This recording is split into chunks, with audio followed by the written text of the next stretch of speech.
Beryl is the best swordsman in the world, but he doesn't know that.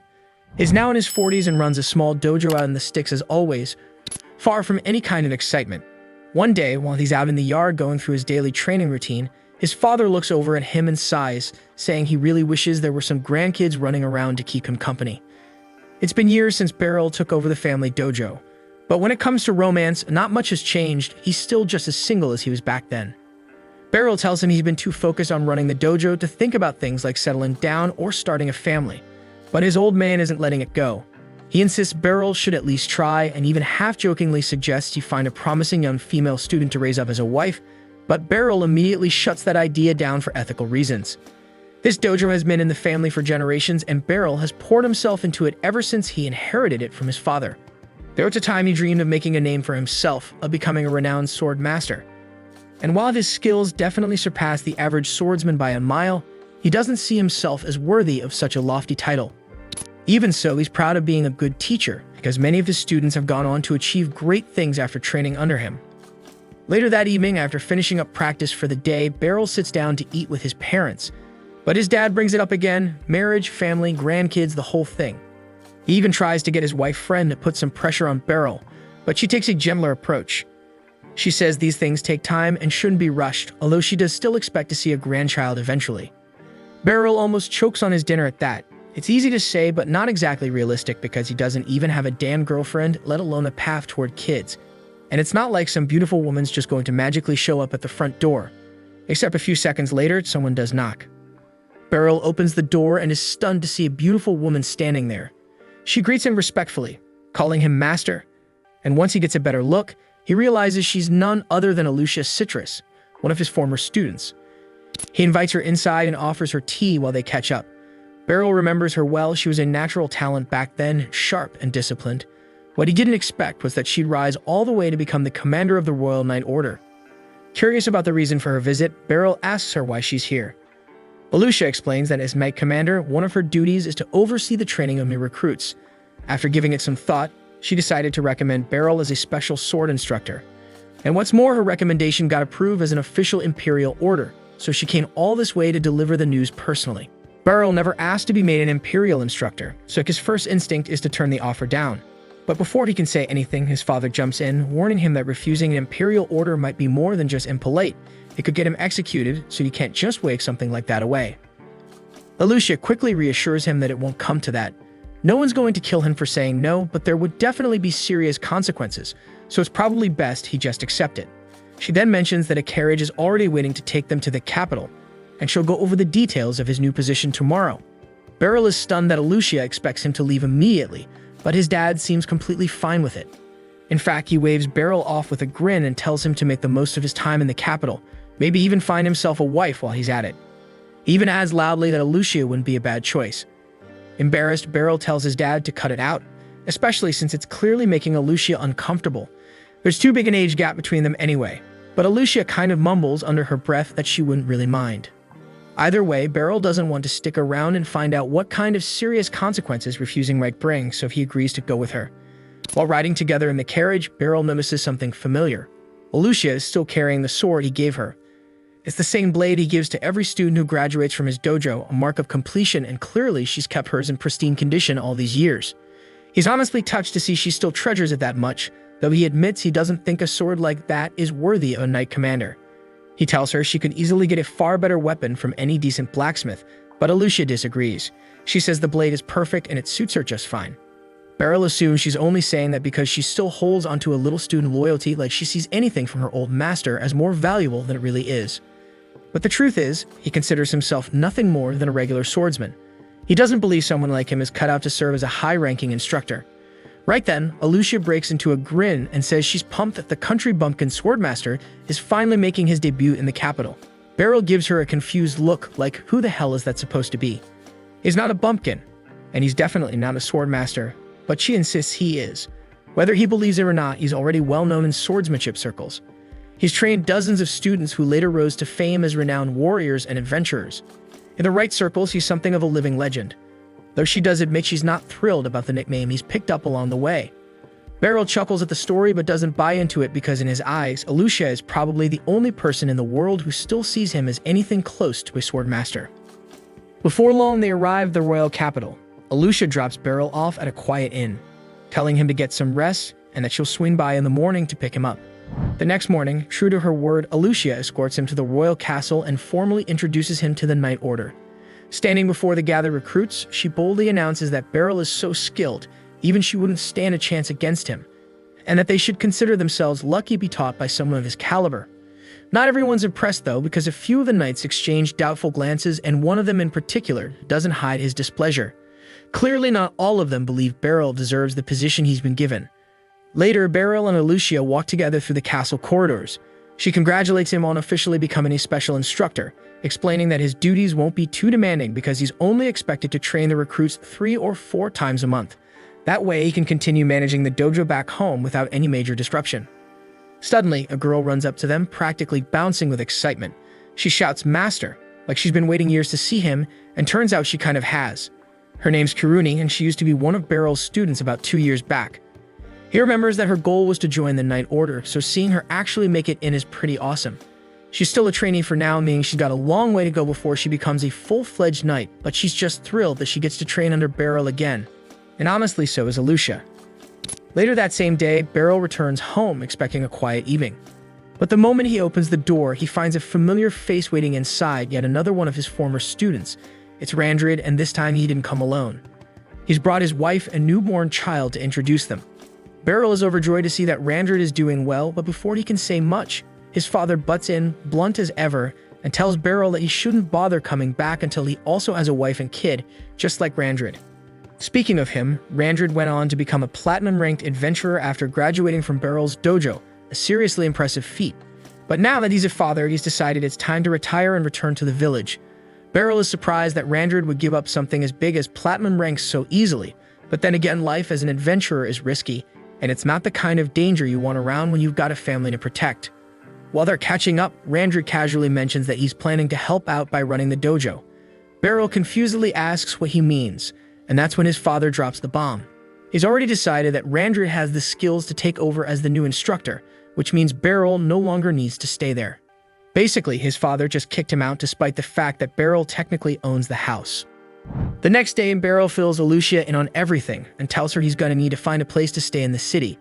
The inn he crashed at last night was way too fancy for long-term living, so he's hoping to find something a little easier on the wallet.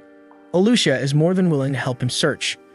Half joking, she offers to let him stay at her place instead, but Beryl quickly turns the idea down, saying it wouldn't be appropriate. The disappointment on Alucia's face is obvious, but she doesn't push the matter. Trying to lighten the mood, she asks if he'd at least like to grab lunch with her.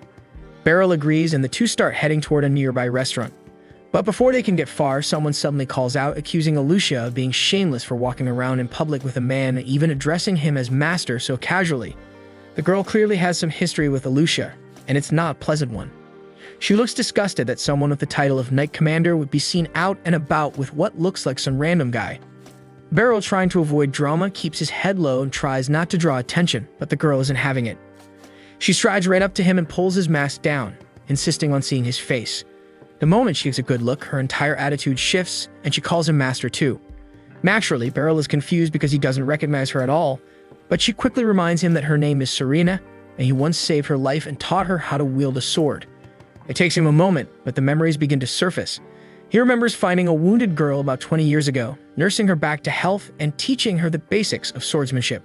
They eventually went their separate ways, and he hasn't seen her in over a decade, but he's genuinely surprised to learn she's become a black rank adventurer. Serena apologizes for not visiting him all these years, but she also wants to know what brings him to the capital all of a sudden. Alucia explains that Beryl has been appointed as a special instructor for the Knight's Order, and that she's been helping him look for a place to stay. However, Serena immediately jumps in, claiming she'd be far better at finding suitable inns. After all, she's been bouncing between inns for years, so she knows her way around. Before long, the two women are arguing, bickering over who should help Beryl with house hunting. Beryl, stuck between them, still doesn't understand where all this tension between them comes from. But with their combined effort, and despite the non-stop bickering, they eventually manage to help him find a decent inn that suits his needs. Once everything is settled, Beryl thanks them both for their help. Then with a tired sigh, he asks them to stop fighting, for his sanity if nothing else, because he's had enough yelling for one day. Out of respect for him, both women go quiet and they walk back together without another word. Beryl stands by the window, watching the two women as they walk off in silence. City life might not be his style, and he can't exactly say he's thrilled about all the noise and commotion that comes with it, but having so many of his former students close by brings a quiet comfort, so maybe, just maybe, he won't be so out of place here after all. The following day, the Night Order's usual training session is underway. Out on the field, Vice Commander Henblitz is putting on a show, outmatching every sparring partner with ease, his swordsmanship sharp and precise, so it's clear that he's on a different level. After finishing his bout, Alucia suddenly steps forward and makes an announcement. She tells everyone there's been a change in plans, and effective immediately, Beryl will now be training them more frequently, not just once a week. Starting today, he'll be taking part in their instruction, and she expects them to push themselves harder than ever. Beryl then steps forward and starts to introduce himself, saying he's glad to be working with them. But before he can even begin his first session, Henblitz approaches him directly and says he has something to address. Henblitz explains that to be appointed as a special instructor for the Night Order, one must demonstrate a certain level of strength. So as part of protocol, and with no disrespect intended, he's officially challenging Beryl to a duel. It's not personal. He simply wants to confirm that Beryl is truly qualified for the position. And as the Vice Commander, he has the authority to make such a request, and Alucia unsurprisingly grants her approval without hesitation. Beryl lets out a silent sigh because he really wishes she'd stop signing him up for things without asking first. But Henblitz issued the challenge, and now he has no choice but to accept it. Henblitz is convinced that the only reason Beryl's even here is because of Alucia's personal bias, that she's simply holding on to admiration for the man who trained her as a child. But just because he was her old instructor doesn't automatically make him fit for this role. Henblitz plans to prove that right now by defeating him in front of everyone. Strangely enough, Beryl agrees with most of what Henblitz is saying. He's never believed himself to be good enough for a title like Special Instructor. But if he loses here, it'll reflect poorly on Alucia, who stuck her neck out to recommend him. So for her sake, he decides he'll give this fight everything he's got. The duel then begins with Henblitz launching himself forward in a burst of speed, closing the gap between them in an instant. Beryl raises his blade, calmly parrying the barrage of strikes coming his way. He's genuinely impressed because Henblitz is incredibly fast, and the force behind each blow is nothing short of brutal. Still, Beryl knows that if he times it just right, if he redirects a single strike at the perfect angle, he can create an opening. And that's exactly what happens. With one clean deflection, he catches Henblitz off balance and slips in close, his blade poised for a decisive strike. Henblitz freezes because if this were a real fight, that move would have meant death, so that's 1 point to Beryl. They then return to their starting stances, and Henblitz comes in again, even faster than before. Beryl is still stunned by Henblitz's sheer physical strength, but at the same time, every move is easy to read. He blocks and redirects them with practice ease. Realizing that Beryl isn't going to go down that easily, Henblitz decides to stop holding back. He unleashes his signature technique, the Roaring Blade, a spinning high-speed attack packed with so much power it can't be blocked or parried by normal means. It's a move designed to end fights, but just as the blade cuts through the air, Beryl vanishes. And in the blink of an eye, he reappears behind Henblitz, his sword calmly resting at the man's neck. So it's over and Beryl wins. Henblitz doesn't even look upset. He's stunned, yes, but more in awe than anything. He admits defeat with humility and offers a sincere apology for doubting Beryl earlier. Later that day, Henblitz hosts a small welcome party to officially celebrate Beryl's arrival as the Knight's new instructor. But even now, he can't let go of the question that's been eating at him. How did Beryl counter that spinning move? Beryl, with his usual modesty, explains that he simply moved with Henblitz's rotation, using the motion itself to slip behind him. It's a lot easier said than done though, because executing something like that takes incredible timing, instinct, and experience. Henblitz laughs and amazed at how effortlessly Beryl makes it sound. Regardless, he's genuinely excited to train under him, and so are the rest of the recruits.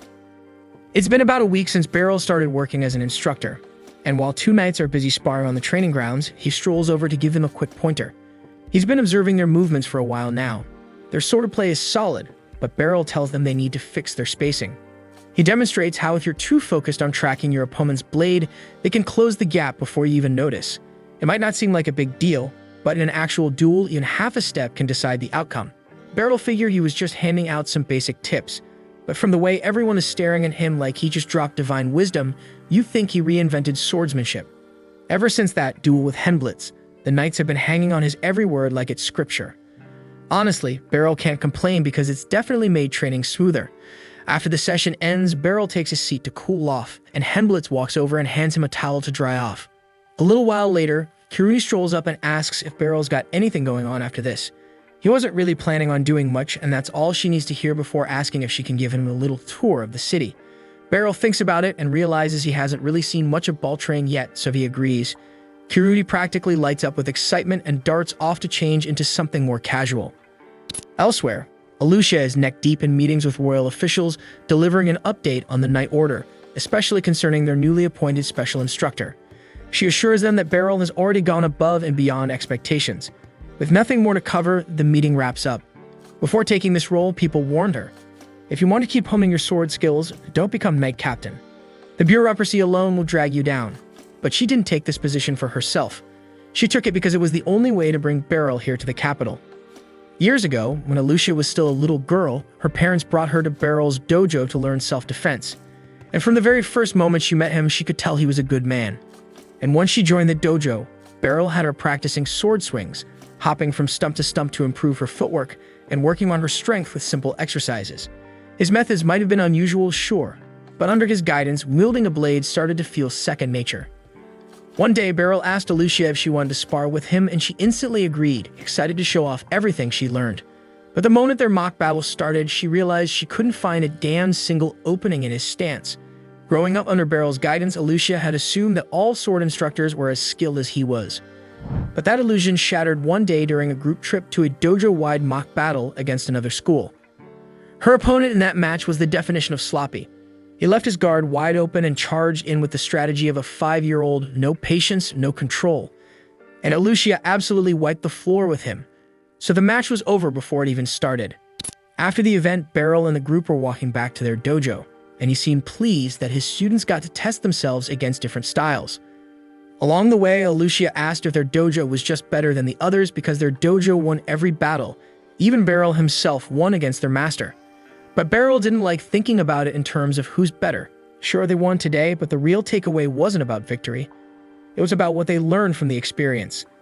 Alucia got the message, but then she suddenly noticed that her hairpin was missing. She must have dropped it back at the other dojo, and it meant a lot to her. So she told Beryl she'd go back to find it.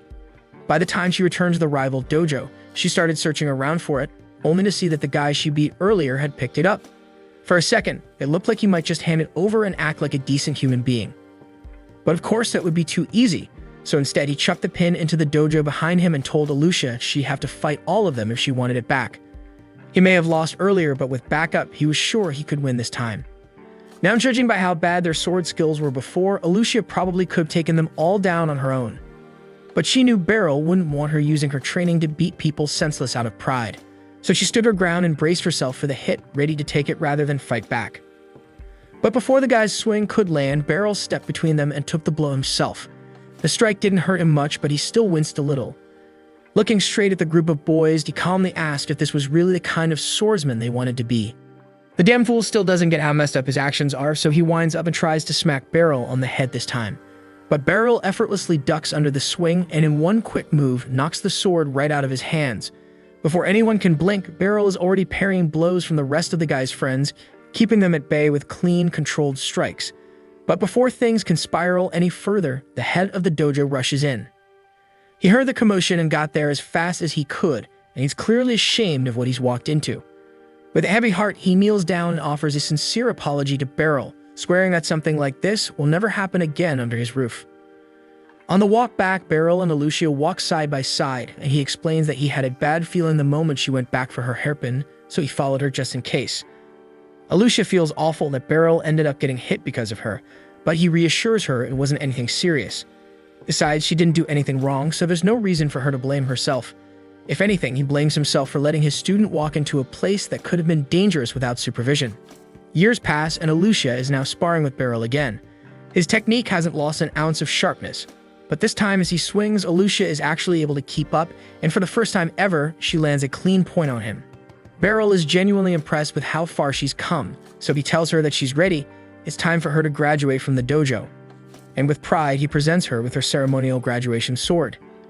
By this point, Alucia had come to understand that Beryl had no idea just how insanely talented he really was. She didn't want to leave the dojo because there was still so much she could learn from him. But she also didn't want to push back and make things complicated for him either. So instead of arguing, she made a promise to herself. She would prove to the world that Beryl's teaching stood above all others. That's why she joined the Knight's Order and took the entrance exam.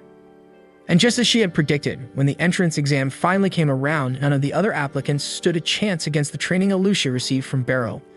Even the proctors struggled to keep up with her, so if they couldn't handle her, they definitely wouldn't have lasted 2 seconds against Beryl. His reflexes were unreal, and his ability to read people mid-fight was on a completely different level. To Alucia, there was no question in her mind Beryl was the strongest swordsman alive. But the man himself had no clue how skilled he truly was. And knowing him, he'd probably be perfectly content staying some nameless sword master living a quiet life in the countryside. Alucia, however, refused to let that happen. So bit by bit, she climbed her way up through the Knight's Order, gaining rank and influence, all with one goal in mind, giving Beryl the recognition he deserved. By the time she had finally earned the title of Knight Commander, it had already been a full decade since she left Beryl's dojo. And in that time, he somehow became even more impressive than she remembered. A part of her still feels a little guilty about appointing him as a special instructor without asking his permission first. But really, it was the only way to get him to leave that tiny village and give the world a chance to witness his greatness. Back at the training grounds, Alucia heads over to check in with Helmblitz and asks how the training went with Beryl today. Helmblitz tells her it was fantastic because everyone learned something valuable from his lessons. Alucia then looks around, but she doesn't see Beryl anywhere, so she asks if he already went home. That's when Helmblitz mentions that Kiruni had asked him to walk around town with her. As soon as she hears that, Alucia feels a little sting of jealousy. After all, Kiruni basically asked Beryl out on a date, and now she wishes she thought of it first. Meanwhile, Kirumi is showing Beryl around the city, happily pointing out the popular spots and hidden gems along the way. Beryl is honestly blown away because compared to the quiet life in his village, this place is practically bursting with energy. Though he does find it a little odd that she brought him to the Western District, since he thought the main attractions like the Church Palace were all in the Northern District. Kiruni admits he's right about that, but once you've lived here long enough, those places kind of lose their charm. You see them so often, they stop feeling special. Still, Beryl was hoping to check them out because that was actually something he had been looking forward to. As they continue strolling through the market, Beryl suddenly hears someone calling out to him. He turns toward the voice and spots a young woman approaching. She's cheerfully calling him master, which means she must have trained under him at some point, but for the life of him, Beryl can't figure out who she is. The girl seems pretty familiar with Kiruni too, but that doesn't help much either. Clearly disappointed that her teacher doesn't recognize her, the girl gestures to the sword at her side as a hint and says she's one of his graduates. Beryl thinks for a moment, then it finally clicks. Her name is Ficelle, and she used to train at the dojo alongside Kiruni, but that was years ago. Back then, she looked completely different, which is probably why it took him a second to place her. It's been 5 years since he last saw her after all, so of course she's changed. But from the looks of it, she's done really well for herself because she's currently one of the top officers in the capital's magic corps. Beryl is genuinely happy to hear that she's thriving, but he's also a little surprised because he doesn't remember teaching her anything about magic, so this career choice catches him off guard. Kiruni then asks Ficelle if she's out shopping, and Ficelle explains that she came to pick up some magic accessories. That term's unfamiliar to Beryl, so Ficelle picks up one of the items and explains that it's a tool that lets just about anyone use magic. Of course, she doesn't need them herself because she's more than capable of casting magic on her own. Beryl is pretty shocked to learn that. He knew Ficelle was good, but he didn't expect her to be this strong. Then again, she did say she's with the magic corps, so it adds up. Just then, a scream cuts through the street. A woman nearby yells that someone's stolen her purse. Beryl instinctively prepares to give chase, but before he can move, Ficelle steps forward and says she's got it covered. She draws her sword, channels magic into it, and sends a burst of energy flying toward the thief. In a flash, the magic wraps around the guy's legs, knocking him flat onto the street. Before he can scramble back to his feet, Kiruni swoops in and restrains him with ease. Beryl watches the whole thing unfold, impressed by how smoothly the two handled it, especially Ficelle because her sword magic is unlike anything he's ever seen before. Ficelle then explains that she wraps her blade in magic whenever she fights, and Beryl's sword training actually made it easier for her to tailor her spellcasting for close combat. She's genuinely thankful for everything he taught her, and Beryl in turn is glad to see one of his students still making good use of the fundamentals he drilled into them. The next day, Beryl wakes up very early and heads out for a walk around the city, like it's Ashton Hall morning routine. As he's taking in the sights, he hears someone calling out his name. He turns to look and sees a small girl standing a few feet away. Thinking she's a lost child, he bends down a bit and gently asks if she needs help finding her parents. That's when she gets loud and snaps at him for treating her like a damn kid. According to her, she's actually the leader of the entire magic corps. Beryl assumes she's just playing a fantasy game, so he doesn't buy it. The girl is visibly annoyed that he won't take her seriously, so she holds up a finger and casually conjures a giant fireball to prove her point. At that moment, Beryl starts to believe she's telling the truth because no kid should be able to pull off something like that. She scowls at him again and tells him to stop calling her a kid. Her name is Lucy, and while she may look tiny, she insists she's a full-grown adult. Well, maybe grown's a bit of a stretch, but she insists she's much older than Beryl, and she won't tolerate being treated like a kid. Apparently, Fessel had told Lucy all about him and hyped him up like some sort of sword legend, so Lucy came out to meet him in person. She's impressed that Fessel turned out to be such a badass swordswoman and figures Beryl must be a top-tier teacher. But Beryl tries to downplay it, saying that Fessel's progress is her own doing, and he only helped her get started. Out of politeness, Beryl keeps walking with Lucy, but she eventually guides him toward a wide open plaza, and any seasoned adventurer knows what's about to happen. Lucy tells him she trains her magic every single day, constantly trying to improve, but she doesn't have many people she can spar with. That's why, now that she's met the so-called sword legend in person, she wants to test herself against him. Before Beryl can even say no, Lucy hurls a fire blast straight at him, forcing him to leap backward to avoid getting roasted. He really didn't want to fight this early in the morning, but by the look in Lucy's eyes, it's clear she won't back off until she gets the duel she came here for. With no other choice, Beryl draws his sword and gets ready to face her head-on. Lucy then unleashed a massive fireball toward Beryl, forcing him to leap aside and sprint around the battlefield, carefully dodging every fiery attack she hurled his way. Fireballs continued raining down, but Beryl effortlessly evaded or parried each one. Seeing her current tactics weren't enough, Lucy switched gears and conjured 3 giant ice balls, sending them hurtling toward Beryl. Despite their enormous size, Beryl easily sliced each one cleanly in half with a single swift stroke of his sword. Witnessing Beryl's incredible swordsmanship firsthand, Lucy became even more invested in their duel.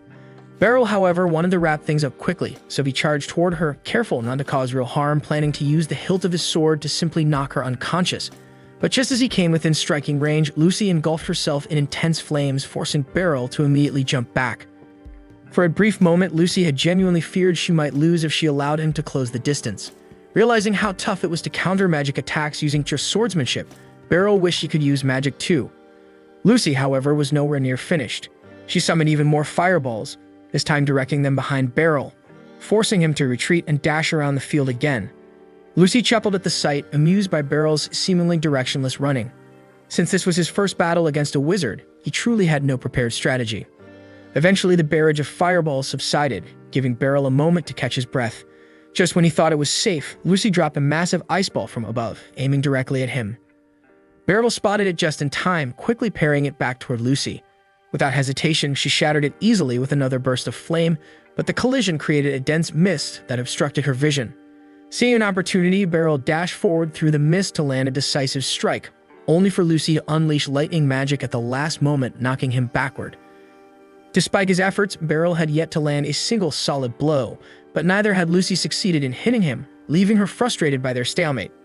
Determined to end the battle quickly, Lucy decided it was finally time to use her trump card. Noticing her pause momentarily, Beryl believed he finally had an opening, but he abruptly halted his advance when he saw Lucy summon what appeared to be a black hole.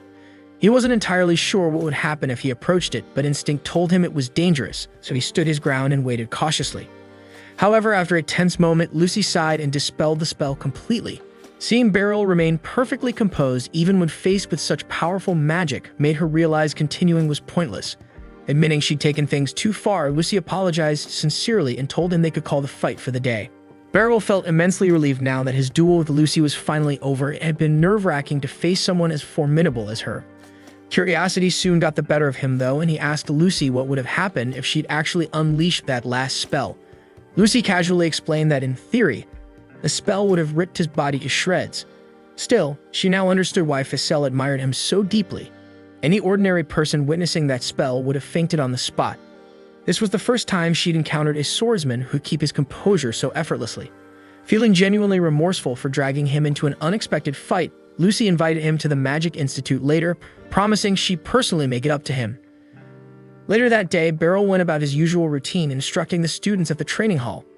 During his break, he coincidentally ran into Fessel in the hallway, who had come by to deliver healing potions from the Magic Institute. She offered Beryl a potion, insisting he take it as an apology for Lucy's earlier behavior. Beryl initially tried to refuse, knowing just how expensive healing potions could be, but Ficelle reassured him it was on the house this time. Beryl admitted to Ficelle that up until now, he'd been half convinced Lucy really was just a young girl. Ficelle laughed and clarified that Lucy used magic to maintain her youthful appearance. Her real age was anyone's guess. Still, Beryl found it incredible that someone so small could hold so much power. He confessed he genuinely feared for his life during their duel, and that he had no desire to face another wizard anytime soon. Ficelle assured him Lucy was a unique exception. Most wizards couldn't cast spells as rapidly or continuously as she did. Ficelle was confident Beryl could easily handle himself against the average wizard. At that moment, Alicia arrived, interrupting their conversation. She informed Beryl that he had just received a special request. Intrigued, Beryl followed her into another room where they find Serena waiting. She explained that the Adventurers Guild had specifically asked Beryl to organize special training sessions for the newest adventurers, helping them prepare for their first dungeon exploration. The mention of rookie adventurers stirred up old memories for Beryl, reminding him of his own youthful dreams. Once upon a time, he'd aspired to become an adventurer himself, excited by the valuable treasures found in dungeons.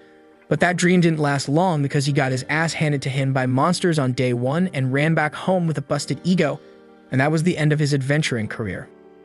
Beryl shared his concerns with Serena and Alicia, pointing out that adventuring was a dangerous occupation. But that was precisely why they wanted him to handle the new adventurer's training. They assured him that all necessary preparations had already been taken care of, and the task wouldn't interfere with his existing role as a special instructor. In other words, there was nothing stopping him from accepting.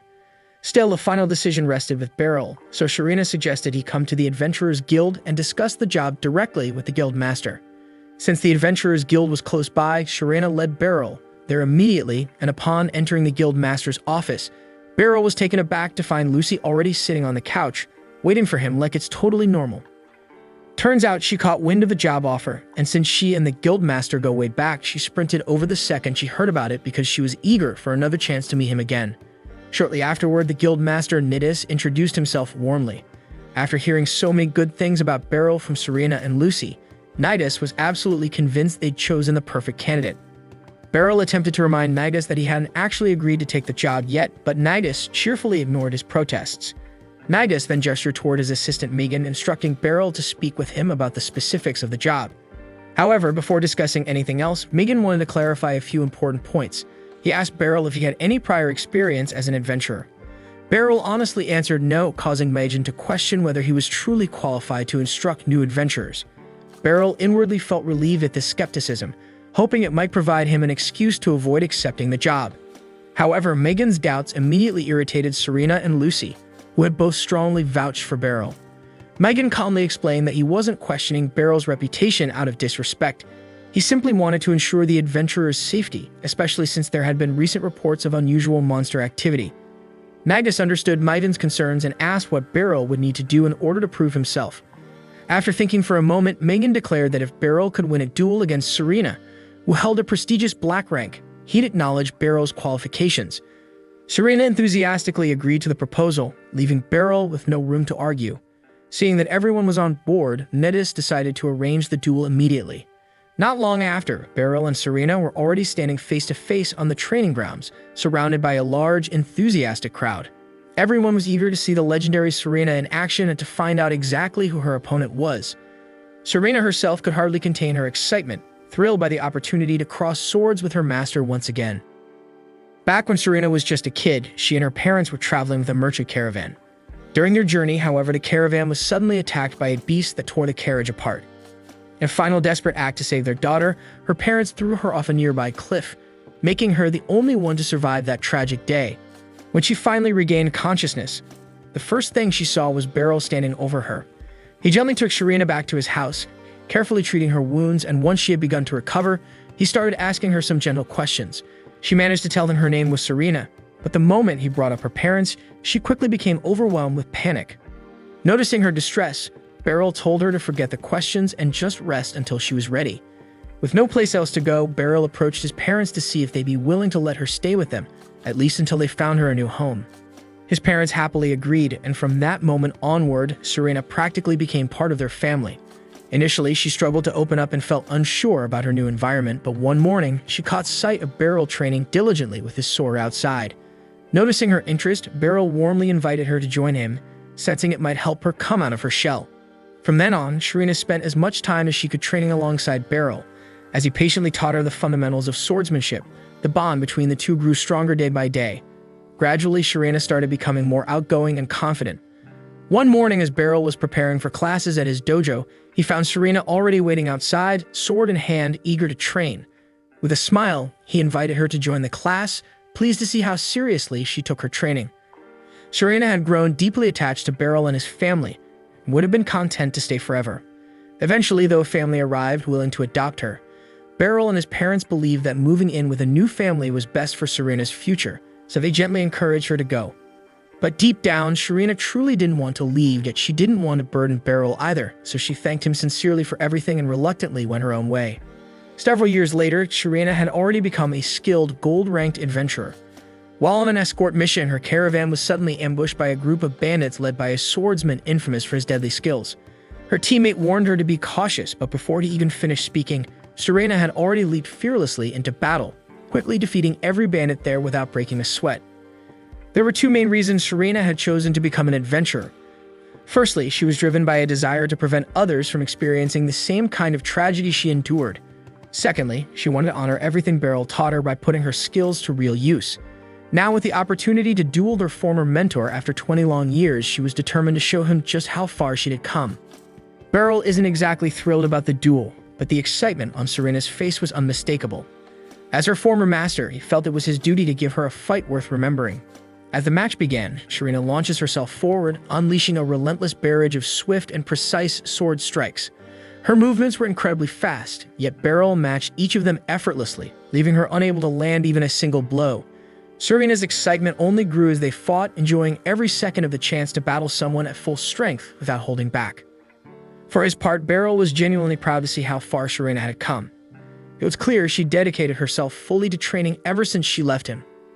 But she's not quite flawless yet because he spots a slight stiffness in her left hand swings. It's subtle, but enough for him to exploit. With perfect timing, he slipped his sword through the handle of her blade, disarming her in one swift move. Sharina quickly tried to counterattack with her other sword, but Beryl smoothly swept her legs from beneath her, leaving her sprawled on the ground with his blade pointed gently at her neck. With that, Beryl officially won the duel. The audience around them erupted into applause, and the others quickly came down to congratulate him. Mijin approached, sincerely apologizing for ever doubting Beryl's abilities.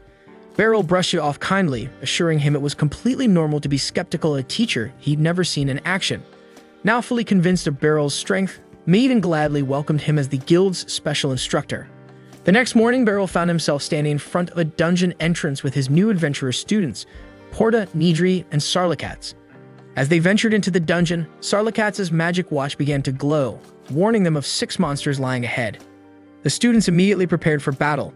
Beryl and Sharina were there only to oversee their safety, so they stepped back, allowing the students to handle the monsters on their own. The three quickly engaged with the goblins and managed to defeat them swiftly, demonstrating impressive teamwork and coordination. As they continued deeper into the dungeon, the rest of the exploration went smoothly. Soon enough, they had explored the entire dungeon without any serious incidents and began to make their way back toward the entrance. While returning, Beryl felt slightly uneasy, noticing there seemed to be fewer monsters than he expected. Suddenly, as Porta moved toward the dungeon's exit, Sarlikats' magic watch violently shattered, detecting something far more powerful than it was designed for. Beryl urgently shouted a warning to Porta, but it was too late because Porta was suddenly grabbed by the unseen threat. The young adventurer was badly wounded but still alive, desperately in need of immediate medical attention.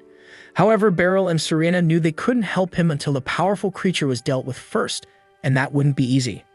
Standing before them was a legendary monster known as a Xenograble, a specially designated target, infamous for its terrifying strength.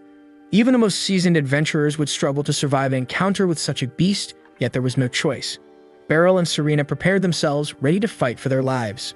Beryl then starts thinking that he is seriously regretting coming on this assignment, but at least Sharina is here with him. And since she's a black-ranked adventurer, dealing with the griffin shouldn't be an issue for her.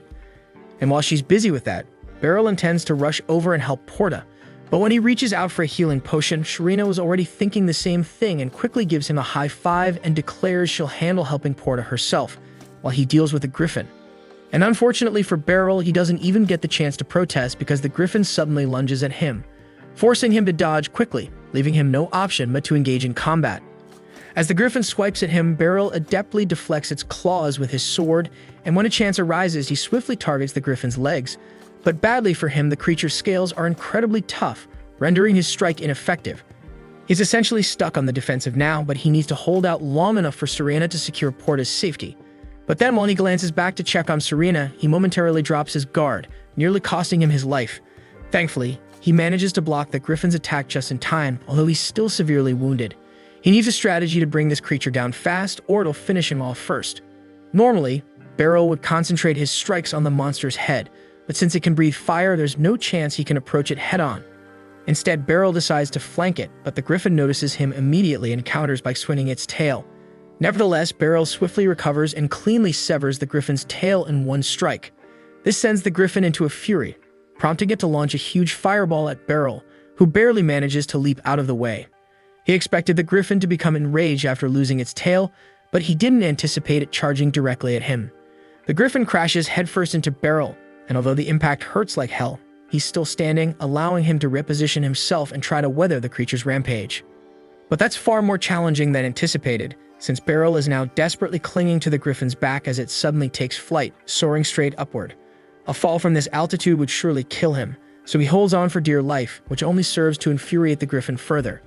It eventually descends again, allowing Beryl to leap off, but now the griffin is fully unleashing its power. It uses magic to heat the earth beneath it, transforming the ground into molten lava. So Beryl scrambles onto a rock to prevent himself from being burned alive.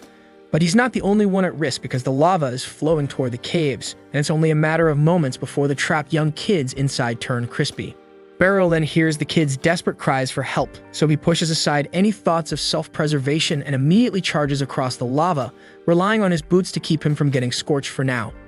He clashes with the griffin again, but even now, he struggles to pierce through its armor-like hide. The beast then unleashes another barrage of fireballs, forcing Beryl into a frantic dance of dodging and weaving across the molten ground. One of the blasts detonates near him, sending Beryl flying into the air, but he manages to turn the momentum to his advantage, plunging his sword straight into the griffin's eye midair. The griffin howls in agony, thrashing violently to throw him off. The good news is that now the monster is half-blind with Beryl's sword lodged deep into its eye socket. The bad news? Beryl is now weaponless with no blade left to defend himself or counterattack, and the griffin, driven wild by pain, looks ready to tear him apart. Just as it seems like all hope is lost, the griffin suddenly glances upward, and there soaring down from the cliff above is Serena. She descends at full speed, crashing into the griffin with a devastating blow that slams it into the ground. And before the beast can recover, Serena reacts swiftly, slicing its throat in one clean strike, ending the battle once and for all. Serena then spots Beryl's broken blade jutting from the griffin's ruined eye and quickly apologizes, feeling guilty for not being there to help him sooner. Beryl brushes off her apology, saying he's not worried about that right now because what matters most for the trainee's safety. Right on cue, the kids emerge from the cave, miraculously unharmed aside from a few minor burns. Relieved, the group returns to the Adventurers Guild to report the incident. The guildmaster is absolutely floored when he hears that Beryl and Serena managed to defeat a named monster. Serena wastes no time giving credit where it's due, stating that if Beryl hadn't been there to support them, she likely wouldn't have made it through the fight. Beryl tries to point out that Serena delivered the final blow, but she clearly isn't interested in taking any of the spotlight for herself. Impressed by their success, the guildmaster promises to repay Beryl someday for his efforts, but for now, though, he offers Beryl a formal invitation to join the Adventurers Guild as a full-fledged adventurer.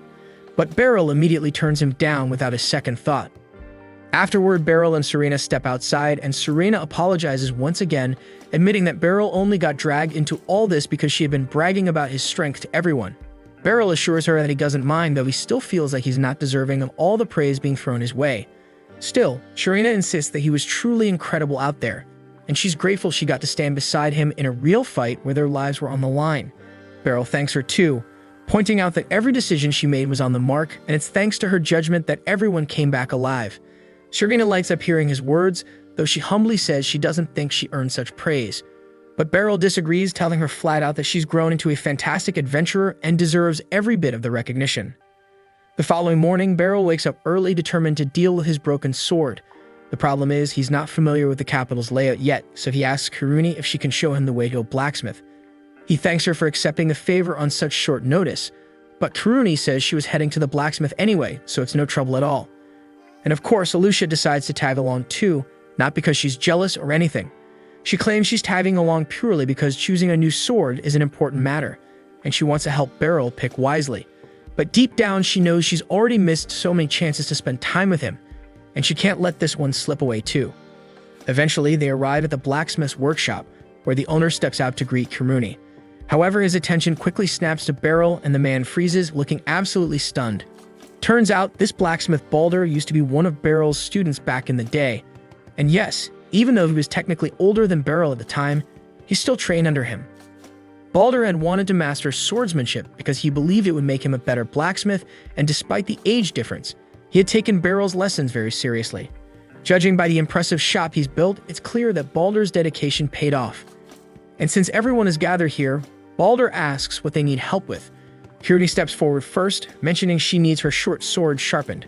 Balder happily agrees and asks her to hand it over. Kiruni passes him the blade, and Balder examines it carefully, turning it over in his hands. After a long moment of silence, he lets out a deep sigh, drops the sword onto the counter, and tells her bluntly that the weapon is beyond saving because she's completely ruined it. Alicia then comments that it is strange that Kiruni managed to ruin her sword, considering how careful and precise she usually is during training. But if that's really the case, then there's only one logical explanation, and Beryl quickly catches on. He turns to Kiruni and asks her what it feels like when she holds the short sword. After thinking about it for a second, Kiruni replies that the sword feels light to her. And the moment Beryl and Balder hear that, they both immediately realize what the issue is. They explain to Kiruni that she isn't cut out for wielding a short sword, because if you can't properly feel the weight of your weapon, you'll never be able to use it effectively. With that settled, they agree it's time to find her a new blade. Beryl then suggests that she might actually be better suited for a two-handed greatsword. Kiruni may look small, but she's strong enough to handle the extra weight without much trouble. He hands her a greatsword to try out, and even though it feels a lot heavier than what she's used to, it's still manageable. Confident she can swing it well enough, Kiruni decides to buy it, especially since Beryl recommended it himself. Plus, she thinks it looks awesome slung across her back. With Kiruni's business taken care of, Beryl starts browsing Balder's selection to find a replacement for his own broken sword. However, Alicia immediately jumps in, insisting that a swordsman of his level should have a custom-forged weapon, but Beryl doesn't really think that's necessary. He figures any good quality sword from here should be more than enough for him. But while he's still browsing, the front door bursts open and Serena walks in, letting a massive sack over her shoulder. At the moment Alicia and Serena make eye contact, they start bickering as usual because neither of them can stand the other. Beryl quickly steps in to steer the conversation back on track and asks Serena why she's here. Serena explains that she's got a special job for Balder. Then she slams the sack onto the counter and pulls it open to reveal the leg of the griffin they defeated together. She tells Balder that she wants him to forge a long sword out of the beast's remains. Balder is stunned because it's the first time he's ever been asked to craft a sword from a named monster's corpse. Still, he's a bit puzzled why Serena would want a long sword, considering she's famous for her twin-blade style, but Serena clarifies that the sword isn't for her. It's meant to be a gift for Beryl. Beryl immediately protests, saying he doesn't deserve something so valuable. He reminds her that she was the one who delivered the final blow to the griffin, so she should be the one to keep the material.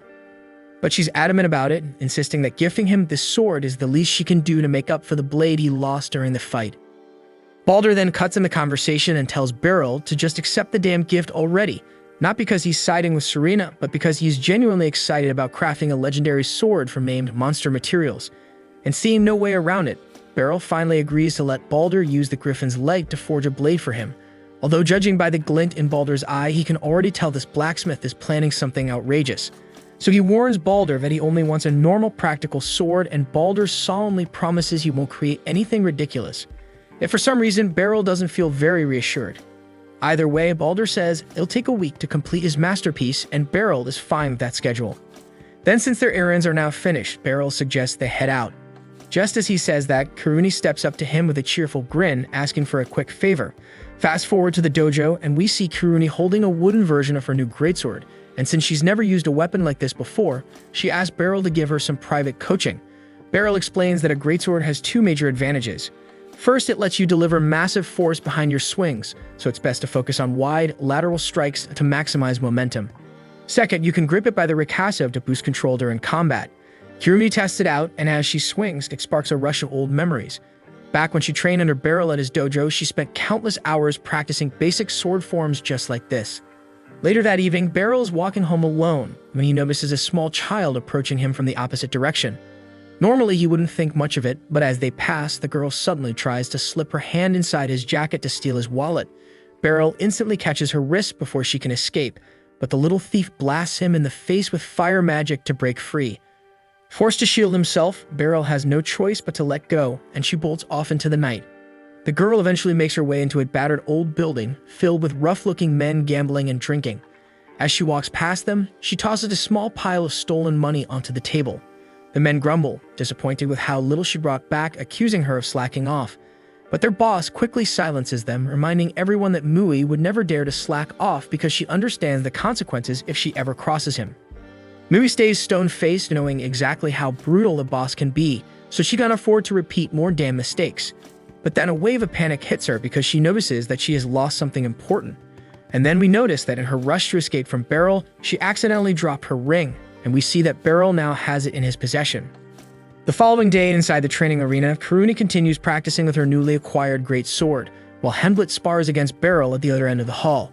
Up until now, Hemblitz hasn't successfully landed even one hit against Beryl, so as he rushes forward for one final attack, he fakes an overhead swing before swiftly redirecting his blade toward Beryl's midsection. Beryl acknowledges the clever move but still manages to counter it flawlessly, leaving Hemblitz defeated once again.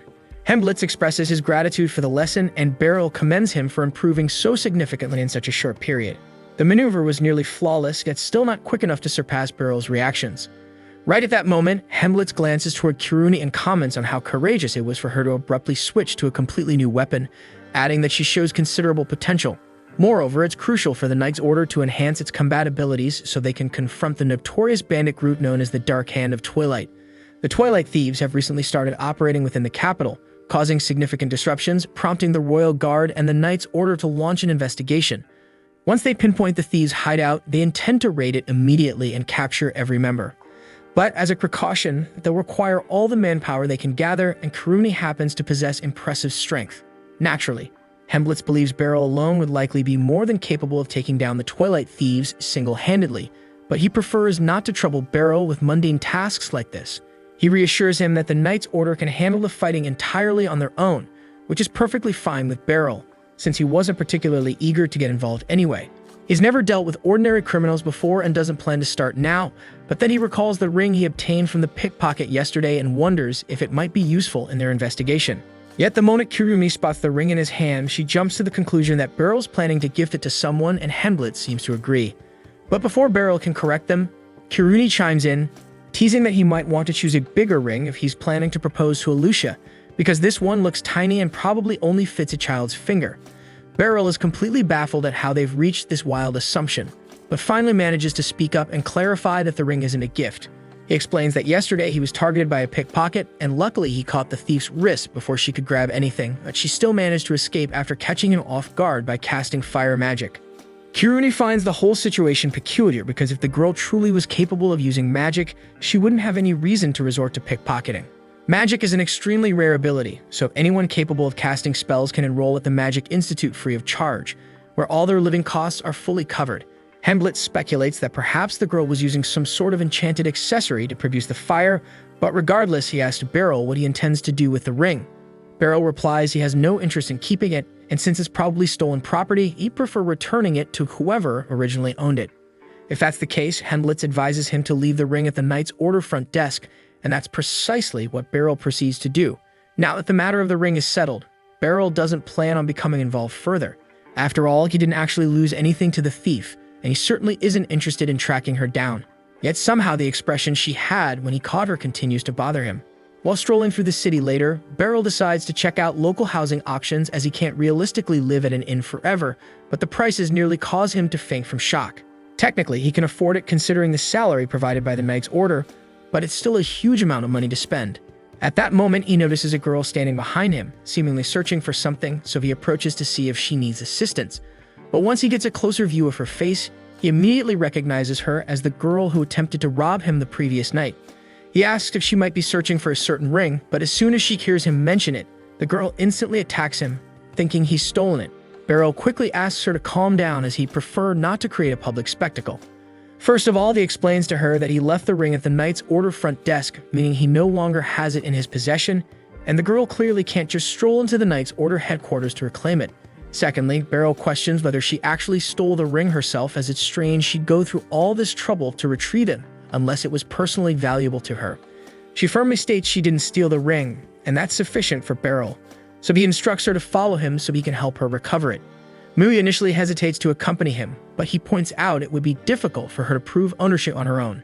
But if Beryl personally vouches for her, retrieving the ring shouldn't take much time at all. Mui reluctantly agrees to follow along, though she clearly conveys that she's far from pleased about the arrangement. Then after they make it to the Knight's Order headquarters, Beryl retrieves the ring, but before handing it over to Mui, he says he wants to talk with her briefly. At that very moment, Alucia steps outside, and when she notices Beryl arguing with Mui, the first thing she assumes is that the girl must be some secret love child he's been hiding, though Beryl immediately denies this claim. They all go inside, allowing Beryl a chance to fully explain the entire situation to Alucia, and once she's aware of what's happening, she asks Beryl how he'd prefer to handle Mui. Typically as a knight, Alucia would be responsible for arresting Mui due to theft, but Beryl prefers not to get her into trouble. He then directly asks Mui if she'll stop pickpocketing if he lets her leave, but instead of answering his question, she merely demands he return the ring to her. She obviously has no intention of quitting stealing, but her unwillingness to lie about it convinces Beryl she's fundamentally an honest child. Alucia then recalls hearing that Mui had used magic against Beryl, prompting her to inquire whether she used a magical item or if the magic was innate. Mui says she cast the spell on her own, so Alucia explains that if she truly possesses magical talent, Kingpin would gladly take responsibility for her welfare, meaning she wouldn't need to rely on stealing anymore. Mui gradually begins to open up, eventually revealing that she can't stop pickpocketing because she urgently needs 5 million DOC. Her boss promised her that if she gives him that exact amount, he'll use magic to resurrect her sister. But since she doesn't have enough time to earn that damn money through legal means, she turned to crime instead. Beryl instantly recognizes that Mui's boss must be deceiving her because resurrection simply isn't possible, though he's aware there's no chance she would believe him if he tried telling her that now. At this point, Alucia decides to leave temporarily, stating there's something important she needs to verify. Meanwhile, Beryl and Mui remain alone together. Beryl kindly asks her if she would like some cookies, and although Mui declines, it's obvious she's hungry, so he comes up with an alternative idea. He briefly steps away and returns shortly after with a loaf of bread for Mui. The moment he hands it over, Mui tears into it ravenously. Watching her eat, Beryl feels relieved that he ran into her today because he's been worried ever since he saw the sadness in her eyes yesterday, so being able to help her, even just a little, makes him feel pleased. With all that said, he decides he's kept Mui long enough and returns the ring to her. And now that she's recovered what she came for, Mui announces she's leaving. But right before she can exit, Lucy suddenly storms in after Alucia informed her about Mui's magical talent. Lucy introduces herself as the leader of the Magical Corps and warmly invites Mui to enroll at the Magical Institute, emphasizing they're always eager to welcome new magic users. Nevertheless, Mui declines the offer, explaining that attending the Magical Institute won't help her earn the 5 million DOC she needs. Lucy then inquires about the reason Mui needs such an enormous sum, prompting Mui to reveal she intends to pay a wizard to resurrect her deceased sister. But the moment Mui says that shit, Lucy immediately informs her that she's being tricked, since resurrection magic simply doesn't exist. Despite Lucy's words, Mui stubbornly insists her sister really can be resurrected because she personally witnessed it, or at least that's what she believes happened. In reality, as seen in her memories, all the supposed wizard actually did was slightly move her sister's corpse, and Mui, overcome with grief, instantly believed he genuinely had the power to resurrect her sibling. The wizard then claimed it would require 5 million DOC to fully revive Mui's sister, and since then, she's resorted to stealing to accumulate that money. Lucy feels sympathetic toward Mui for falling victim to such a cruel deception, but again firmly emphasizes to her that resurrection magic simply doesn't exist. Mui angrily accuses Lucy of lying, but Lucy clarifies that she's an extremely respected mage who studied magic for several hundred years. Therefore, if resurrection magic truly existed, she'd definitely know about it far earlier than some random fraudulent wizard. At this point, Mui begins realizing she may have indeed been deceived, prompting Lucy to request the identity of the wizard responsible for this situation. Mui suspiciously asks why Lucy wants to know, so Lucy calmly explains that she plans to confront the wizard directly to determine whether he's genuinely capable of resurrection magic or simply deceiving her. In the highly unlikely event that he's being truthful, Lucy vows she'll personally pay the 5 million DOC needed to revive Mui's sister. However, if the man is indeed lying, then he has dishonored Mui's sister's memory, something Lucy absolutely refuses to forgive. Mui reluctantly reveals the wizard's name is Twilight, the same as the infamous leader of the Twilight Thieves, prompting Lucy to ask Mui to immediately lead her to him. Alicia volunteers to join as well, but her presence as a knight would attract too damn much attention, so she asks Beryl to accompany them instead. Shortly after, they reach the entrance to Twilight's hideout, and Beryl is surprised that a thieves' den is located directly off the main street. Beryl begins to regret not borrowing an actual sword for this confrontation, but Lucy reassures him that given his abilities, a wooden sword should be entirely sufficient against ordinary bandits. There's no reason to delay any further, so Lucy blasts open the front door, instantly drawing the attention of several thieves. One of the thieves attempts to grab Lucy by her quarter melon, but she has no time to waste on a pervert like him. So she effortlessly blows the attacker aside and instructs Beryl to handle the rest, while she confronts Twilight personally. The thieves then notice Mui standing behind Beryl, recognizing her as the traitor who exposed their location, prompting one of them to rush at her aggressively. However, Beryl swiftly jabs him right in the throat. He's only wielding a wooden sword, so the bandits probably won't suffer anything fatal, but a hit to the throat with a wooden blade still stings like hell, making them think twice before advancing further. As Beryl occupies the enemies upstairs, Lucy makes her way into the basement to challenge Twilight. The moment he spots her, he uses a magical accessory to drop ice projectiles onto Lucy. But Lucy is an extremely skilled mage, so a simple attack like this can't possibly hold her back. She effortlessly melts through the ice, though Twilight quickly pulls out another magical accessory, employing telekinesis to lift Lucy into the air, and she immediately realizes this must be how he deceived Mui. Twilight openly admits he used telekinesis to manipulate her sister's corpse, and then pretended it was necromancy, mocking how absurdly naive Mui had been to genuinely believe he possessed resurrection powers. He then forms a fireball, intending to eliminate Lucy once and for all, but Lucy's patience has completely worn thin by now, so she swiftly unleashes a wind spell directly at Twilight and knocks him unconscious with the force. At the same time upstairs, Beryl had already taken care of nearly all the thugs, but one of them staggered back to his feet and started calling Mui an ungrateful kid after everything Twilight supposedly did for her. That insult really set Beryl off, so he struck him in the throat again, knocking the man out flat. Shortly after, Lucy came up from the basement, dragging Twilight's limp body with her, and she demanded he tell Mui the truth unless he wanted to get blasted with wind magic again. Twilight reluctantly admits to Mui that he'd been lying about resurrection magic all along, leaving Mui absolutely heartbroken as she realizes this means her sister was truly gone for good. Now that all the thieves have been neutralized, Lucy announces she'll go alert the Knight's orders so they can arrest Twilight and his gang. A little while later, all the captured bandits have been loaded onto a cart to be taken away to prison. Alicia thanks Beryl and Lucy for their valuable assistance. However, there's still plenty of investigating left to do, because those magical accessories Twilight had been using were far too powerful for someone like him to acquire alone. That implies there's someone else manipulating events behind the scenes, and they need to figure out exactly who that person is. As Twilight and the rest of the thugs were being hauled away, an unknown man was secretly watching quietly from the shadows. The hooded figure then extends his hand toward the cart, and abruptly Twilight's body begins glowing from within, moments before he suffers an agonizing death. Later, the hooded man reports to his superior that Twilight has been effectively silenced, thanks to the magical device they implanted inside him, eliminating any possibility of their plans being exposed.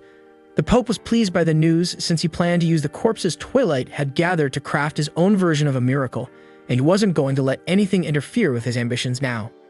The following day, once Beryl finished up training with the Knights, Alicia came up to him because she had some important news.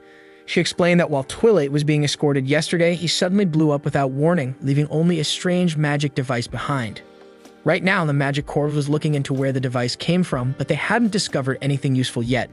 Beryl asked about the bodies that had disappeared under Twilight's supervision, and Alicia had already tried interrogating some of his subordinates, but none of them had a clue about what he'd done with those corpses.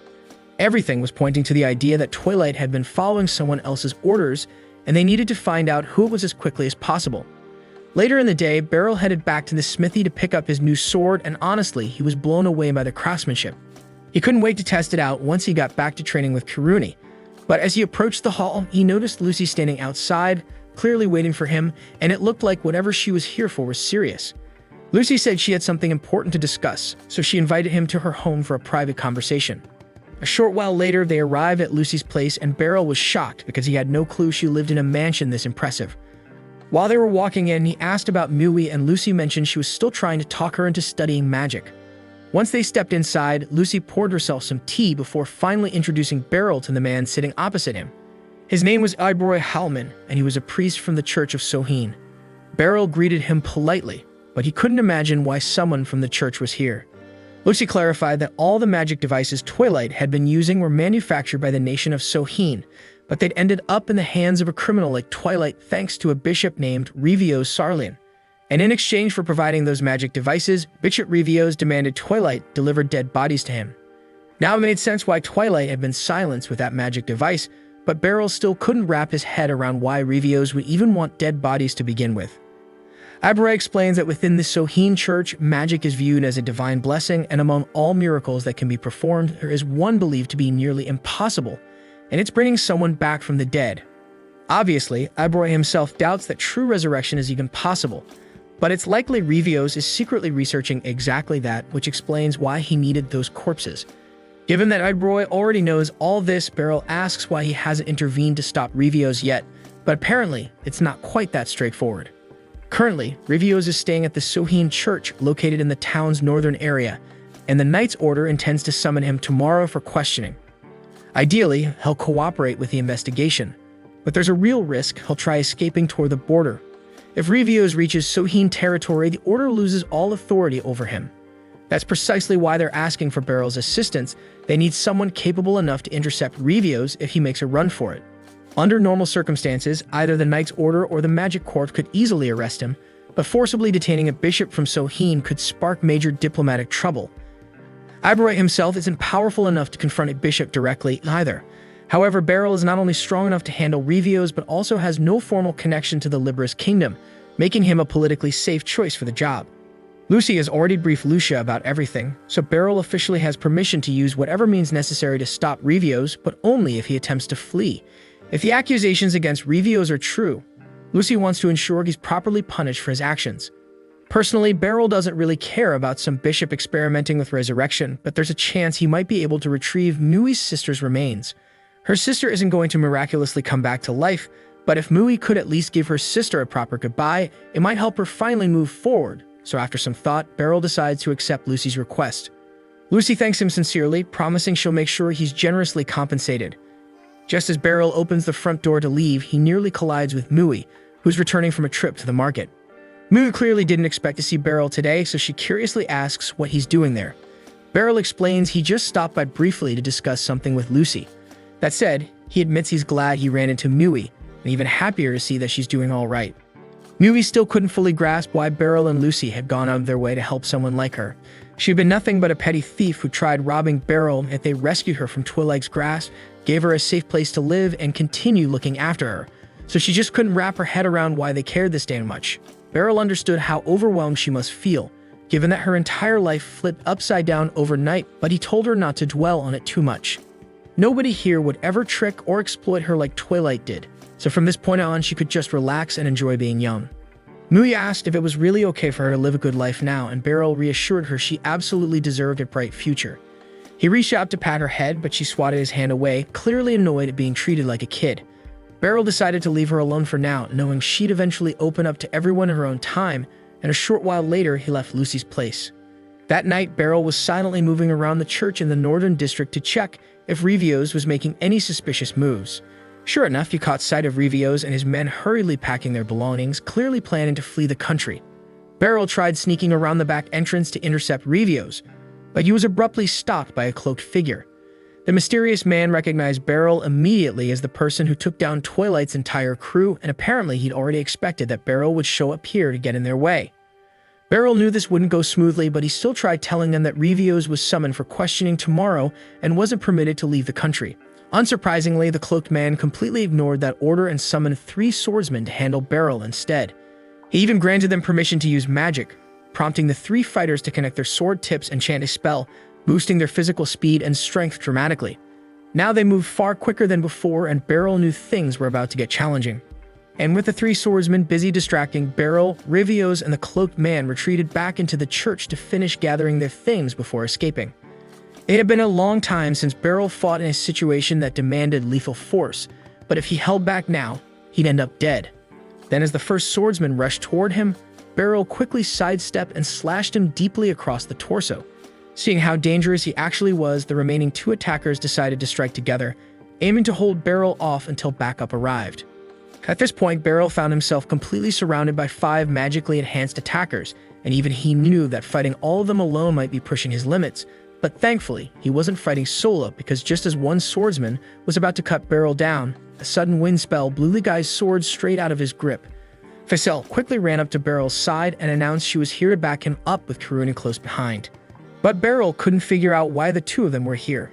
After all, the entire point of sending him was to ensure the Knight's Order and Magic Corps wouldn't directly intervene. The pair explained they weren't officially ordered to come, they just happened to be nearby, saw Beryl in trouble, and decided to jump in to lend a hand. Beryl wasn't exactly convinced by that reasoning, but honestly, he appreciated the backup. So together, the three of them started to take down their attackers one by one. At one moment, Beryl clashed swords fiercely with one of the attackers, and seconds later, the blue aura around the man suddenly disappeared. The swordsman went stiff and collapsed immediately afterward, so Beryl quickly moved in to knock him unconscious, though he was confused about what had just happened. Ficelle pointed out that the magical enhancement spell they cast was probably wearing off, causing them severe backlash. Now weakened by their own spells, they'd be easy pickings. Still, there were more reinforcements rapidly approaching their position, so Ficelle and Karuni told Beryl they'd handle things here, urging him to chase down Revios. Beryl thanked them both for the assistance and sprinted into the church, intent on catching Revios. But before he could get close, Spur blocked his path, allowing Revios to start chanting a spell behind him. Spur told Beryl he'd have the privilege of witnessing Revios' lifelong ambition, the miracle of bringing the dead back to life. Once Revios finished chanting, several nearby coffins began rattling violently. Moments later, the bodies within started moving, proving that Revios had actually succeeded in his resurrection magic research, or at least halfway succeeded, because these resurrected bodies were essentially just shambling zombies. Among the resurrected corpses, Beryl recognized Mui's sister, and it immediately brought back how desperately Mui had wished for her sister's revival. But seeing her like this, Beryl knew this was absolutely not the reunion Mui had hoped for, forcing him into an impossible choice. He needed to destroy the revived bodies, and as one zombie reached out to grab his leg, Beryl immediately swung his sword, severing its head. The zombie burst into blue flames, prompting Beryl to dispatch the others similarly until only Mui's sister was left standing. He'd wanted to return her sister's body so that Mui could finally grieve properly, but that clearly wasn't an option anymore. With a heavy heart, Beryl embraced her and apologized softly, and then swiftly struck at her neck. Mui's sister disintegrated into bright blue flames, leaving only a ring behind. But before Beryl could catch his breath, Spur rushed back to attack him head-on. Beryl deflected the initial strike, but Spur was far more skilled than he'd anticipated, quickly catching him off guard and plunging a blade into Beryl's shoulder. Still, Beryl wasn't about to roll over and lose here. He quickly recovered his footing and charged back towards Spur without hesitation. As Spur swung again, Beryl dodged skillfully, countering with a precise strike across Spur's shoulder. Spur was genuinely stunned because he'd never imagined an older man like Beryl could match him blow for blow, especially after boosting himself with magic. But Spur still had one last desperate trick, pulling out a dagger and stabbing himself in the side, using the pain to fuel an even greater surge in power. Once again, Spur rushed at Beryl, and this time, Beryl found himself struggling to fend off Spur's relentless sword play, accumulating numerous minor wounds across his body. Spur was undoubtedly one of the strongest foes Beryl had faced in a long time, but surrender wasn't an option. If he couldn't match Spur's raw speed, then he'd simply need to outsmart him. As Spur lunged forward again, Beryl leaned into the attack, intentionally letting the blade injure his arm to break Spur's stance. Although this inflicted severe injury to Beryl himself, it created the critical opening he needed to bypass Spur's defense and land a decisive slash across his torso. That strike should have ended the fight, but somehow Spur remained standing. Even as the backlash from his magic enhancement hit him full force, Spur continued stumbling forward like a freaking zombie, body battered and blood dripping from countless wounds, unwilling to admit defeat. Beryl told Spur to stop fighting because it was already over and he clearly lost, but as long as Spur had even a breath left in his lungs, he refused to yield. Beryl was genuinely stunned and disturbed by Spur's unbreakable determination, but it didn't take long before the accumulated wounds finally overwhelmed him and Spur collapsed lifeless to the ground. With the fight finally over, Beryl headed outside, relieved to find Karuni and Ficelle had successfully apprehended Revios, so he quickly thanked them both for handling things so efficiently. Beryl then turned to Revios, but he saw no regret or remorse whatsoever on his face. Even when they told him Spur was defeated, Revios just shrugged it off, claiming that Spur had surely been more than willing to sacrifice himself for their cause. He added that capturing him wouldn't make any real difference because without creating a miracle of blood, the entire world was doomed anyway. Beryl had no clue what Revios was babbling about, but he figured it was just some crazy nonsense. The next morning, he went to see Lucy to fill her in on everything that had happened, though he still felt pretty terrible about not being able to recover Mui's sister's body. Lucy noticed he was feeling down, so to cheer him up, she told him to follow her because she had a reward ready for him. She brought him to a nice house right in the center of town and announced this was his reward. Beryl was a bit taken aback, but he'd been looking for a home lately, so the timing couldn't have been better. Lucy urged him to go inside and take a look. When he opened the door, he was surprised to see Mui sweeping the hallway. Confused, he asked her what exactly she was doing there. Lucy explained that after their talk last night, Mui had finally agreed to enroll in the Magic Academy. But to do that, she'd need a legal guardian, which meant from now on, Mui would be living with Beryl, who would be taking on the role of her guardian. 5 days have passed since Beryl moved into his new home, and even though he's really happy about having a house with a garden and running water, he's still getting used to living here. On top of that, he now has the responsibility of looking after a teenager all by himself. Mui then comes downstairs for breakfast, and Beryl asks if she enjoys what he cooked, but all Mui replies with is that it's fine as long as she can eat it. Changing the subject, Beryl offers to take care of her laundry from yesterday, but she insists on doing it herself, which would be okay, except the last time Beryl left it up to her, Mui just poured water on them and considered it done. There's an awkward silence between them for a few seconds after that, until Mui finally says something, but she isn't trying to chat or anything. She's simply asking for permission to use the bathroom. Beryl reminds her that this is also her home, so there's no need to ask about stuff like that. Mui says she gets it and promises she won't ask him for permission ever again. But based on how she said that, Beryl gets the feeling it'll probably become an issue later. Beryl's worked around plenty of teens Mui's age before, but actually caring for one, it's a completely different situation. Anyway, it'll be tough living together if she stays so guarded around him all the time, so he needs to find a way to get closer to her. He recalls that Kirumi and Ficelle really enjoy skewers from the market, so he buys one for Mui and asks if she likes it. She says she does, but her expression doesn't really show much. Next, as part of Beryl's plan to connect more with Mui, he suggests going to the theater together to watch a play. He asks Mui if she'd like to join him, and she agrees. The two of them watch the performance, and afterward, they actually talk about it, which is a good first step toward bonding. The following morning, Mui heads out for her first day of school, and Beryl goes with her to show his support. She tells him it's not necessary, but Beryl insists that as her guardian, he has to at least visit the school once, but it's not like he's personally interested in the Magic Institute or anything. They soon reach the entrance of the Institute, and the place is much larger than Beryl imagined, so it might take a while for them to figure out where they're going. At that moment, a woman approaches them and asks if they're the new transfer student and her guardian. Beryl confirms they are, so the woman introduces herself as Kinera, explaining that she's one of the teachers at the Magic Institute. She volunteers to show them around, and Beryl thanks her for the assistance because he was already lost on how to get around this place. While walking through the corridors, Kinera asks Beryl who referred him and Mui to the Magic Institute, and Beryl tells her it was Lucy. Kinera is taken aback when she hears that the head of the Magic Institute herself invited them. But with a recommendation like that, Mui won't have to take the aptitude test and can be enrolled right away. Kinera then asks if Mui has already chosen her magic specialty, but neither Mui nor Beryl has ever heard of such a thing. So Kinera explains that magic has multiple systems and most magicians have areas they're good or bad at, so Mui will need to pick one to specialize in. Mui replies that the only thing she can manage is creating flames, so Kinera suggests that offensive magic might suit her best, though Beryl still isn't fully clear on that. Kinera further explains that magic falls into 5 categories: offensive, defensive, healing, enhancement, and lifestyle magic. Since producing flames is categorized as offensive magic, that's why Kinera recommended it to Mui.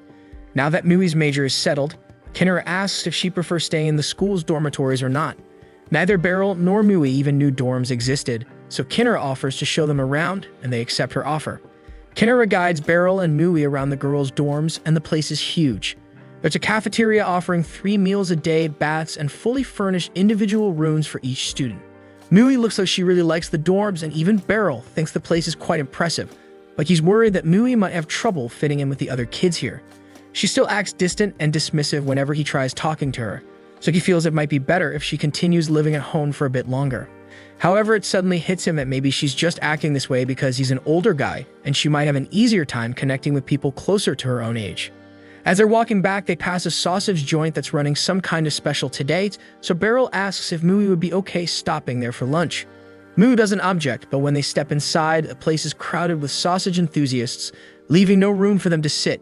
Just as Beryl considers leaving, someone calls out to him, and when he looks around, he sees Serena waving him over. She tells Beryl he can sit at her table if he wants, and he decides to take her up on the invitation. They join Serena at her table, and while they're here, Beryl takes the chance to thank her again for the new sword, since it really helped him out recently. Serena says it wasn't a big deal, but she's curious about the girl accompanying him, so she asks who she is. Beryl says it's kind of complicated, but to sum it up, Mui is his daughter now and living at his place. Serena nearly spits out her drink after hearing this, but once she recovers, she quickly apologizes for reacting like that. Right then, their food arrives, and while eating, Beryl asks Serena what she's been busy with lately. She explains that there have been many monster hunts near the capital these days, mainly because a delegation from Sphenity is coming to visit soon. Beryl didn't know any of this was going on, but apparently there's an annual meeting between allied nations, and the guild is required to clear out all nearby monsters to keep the delegation safe. After they finish their meal and step back outside, Beryl tells Mui she can go on ahead without him since he needs to swing by the knight's order. But before taking off, he mentions to Serena that Mui just enrolled in the Magic Institute and asks her to throw a few words of support her way. Serena is caught off guard to hear that Mui's got magical ability, and she leans in close, telling her she better bust her butt because the other kids at the Institute aren't playing around. And now that Beryl's her guardian, she better not let herself get outclassed. Mui casually replies that she's already aware of how strong Beryl is for an old man, but hearing Mui call Beryl an old man irritates Serena. She's about to blow up, but Beryl steps in just in time to settle her down before she says something wild. Serena apologizes for snapping, but she wants Mui to fully appreciate how amazing Beryl truly is, and Mui quietly admits that she already knows how awesome he can be. Afterwards, Mui says her goodbyes and starts heading home, leaving Beryl a bit surprised because it looked like Mui warmed up to Serena slightly during their chat. Serena tells Beryl she thinks Mui has real potential. She's still a bit unpolished, but she's straightforward, so she's definitely got a bright future ahead. Beryl is glad to hear this, but for Mui to properly develop, she needs the ideal environment, and he's still uncertain whether it'd be best for her to stay at his home or move into the dorms. Out at the training yard, Beryl chats with Alucia about Mui and asks whether it might be better for her to stay in the school dorms or keep living with him. Alucia nearly loses it when she hears that Mui has been staying at Beryl's place, mostly because no one told her, but that's beside the point right now. Kirumi then approaches and tells Beryl that the dorms are great because there's no travel involved, plus she'll get free food every day. Beryl already knows all the advantages of the dorms, but he's still concerned that Mui might struggle adjusting to living with others. Hemblitz then joins the conversation and tells him that the only way she'll get used to new people is by being around them. Alucia also chimes in and insists that Mui should move to the dorms, but not because she really thought it through. She just doesn't like the idea of Mui continuing to stay at Beryl's house. That evening, Beryl goes to Lucy's office to hear her thoughts about the matter, and logically, Lucy agrees that the dorms make sense, though she's sure Beryl has his reasons for worrying this much. At that moment, Ficelle enters because she has a report for Lucy, and since she's here, Lucy decides to ask Ficelle for her opinion about the dorms too. Ficelle says there's absolutely no reason not to stay in the dorms due to the convenience, but she's curious about why Lucy and Beryl are discussing this now. Lucy reminds Ficelle about Mui, the girl who'll be joining the Magic Institute soon, and Ficelle recalls her since she might be her instructor at some point. Beryl is confused and asks what she means, so Lucy explains that the Institute currently lacks teachers, so Ficelle was appointed as an instructor thanks to her outstanding talent. Ficelle is very pleased with herself, and Beryl feels proud of how impressive she is, but he still needs to resolve his issue with Mui. Beryl suddenly stands up and leaves because he has plenty to think over. He's been trying his best to give Mui a good life as her guardian, and he was glad when Mui decided to stay with him. But he also noticed how thrilled Mui seemed when she saw the dorms, so he understands what the right choice is.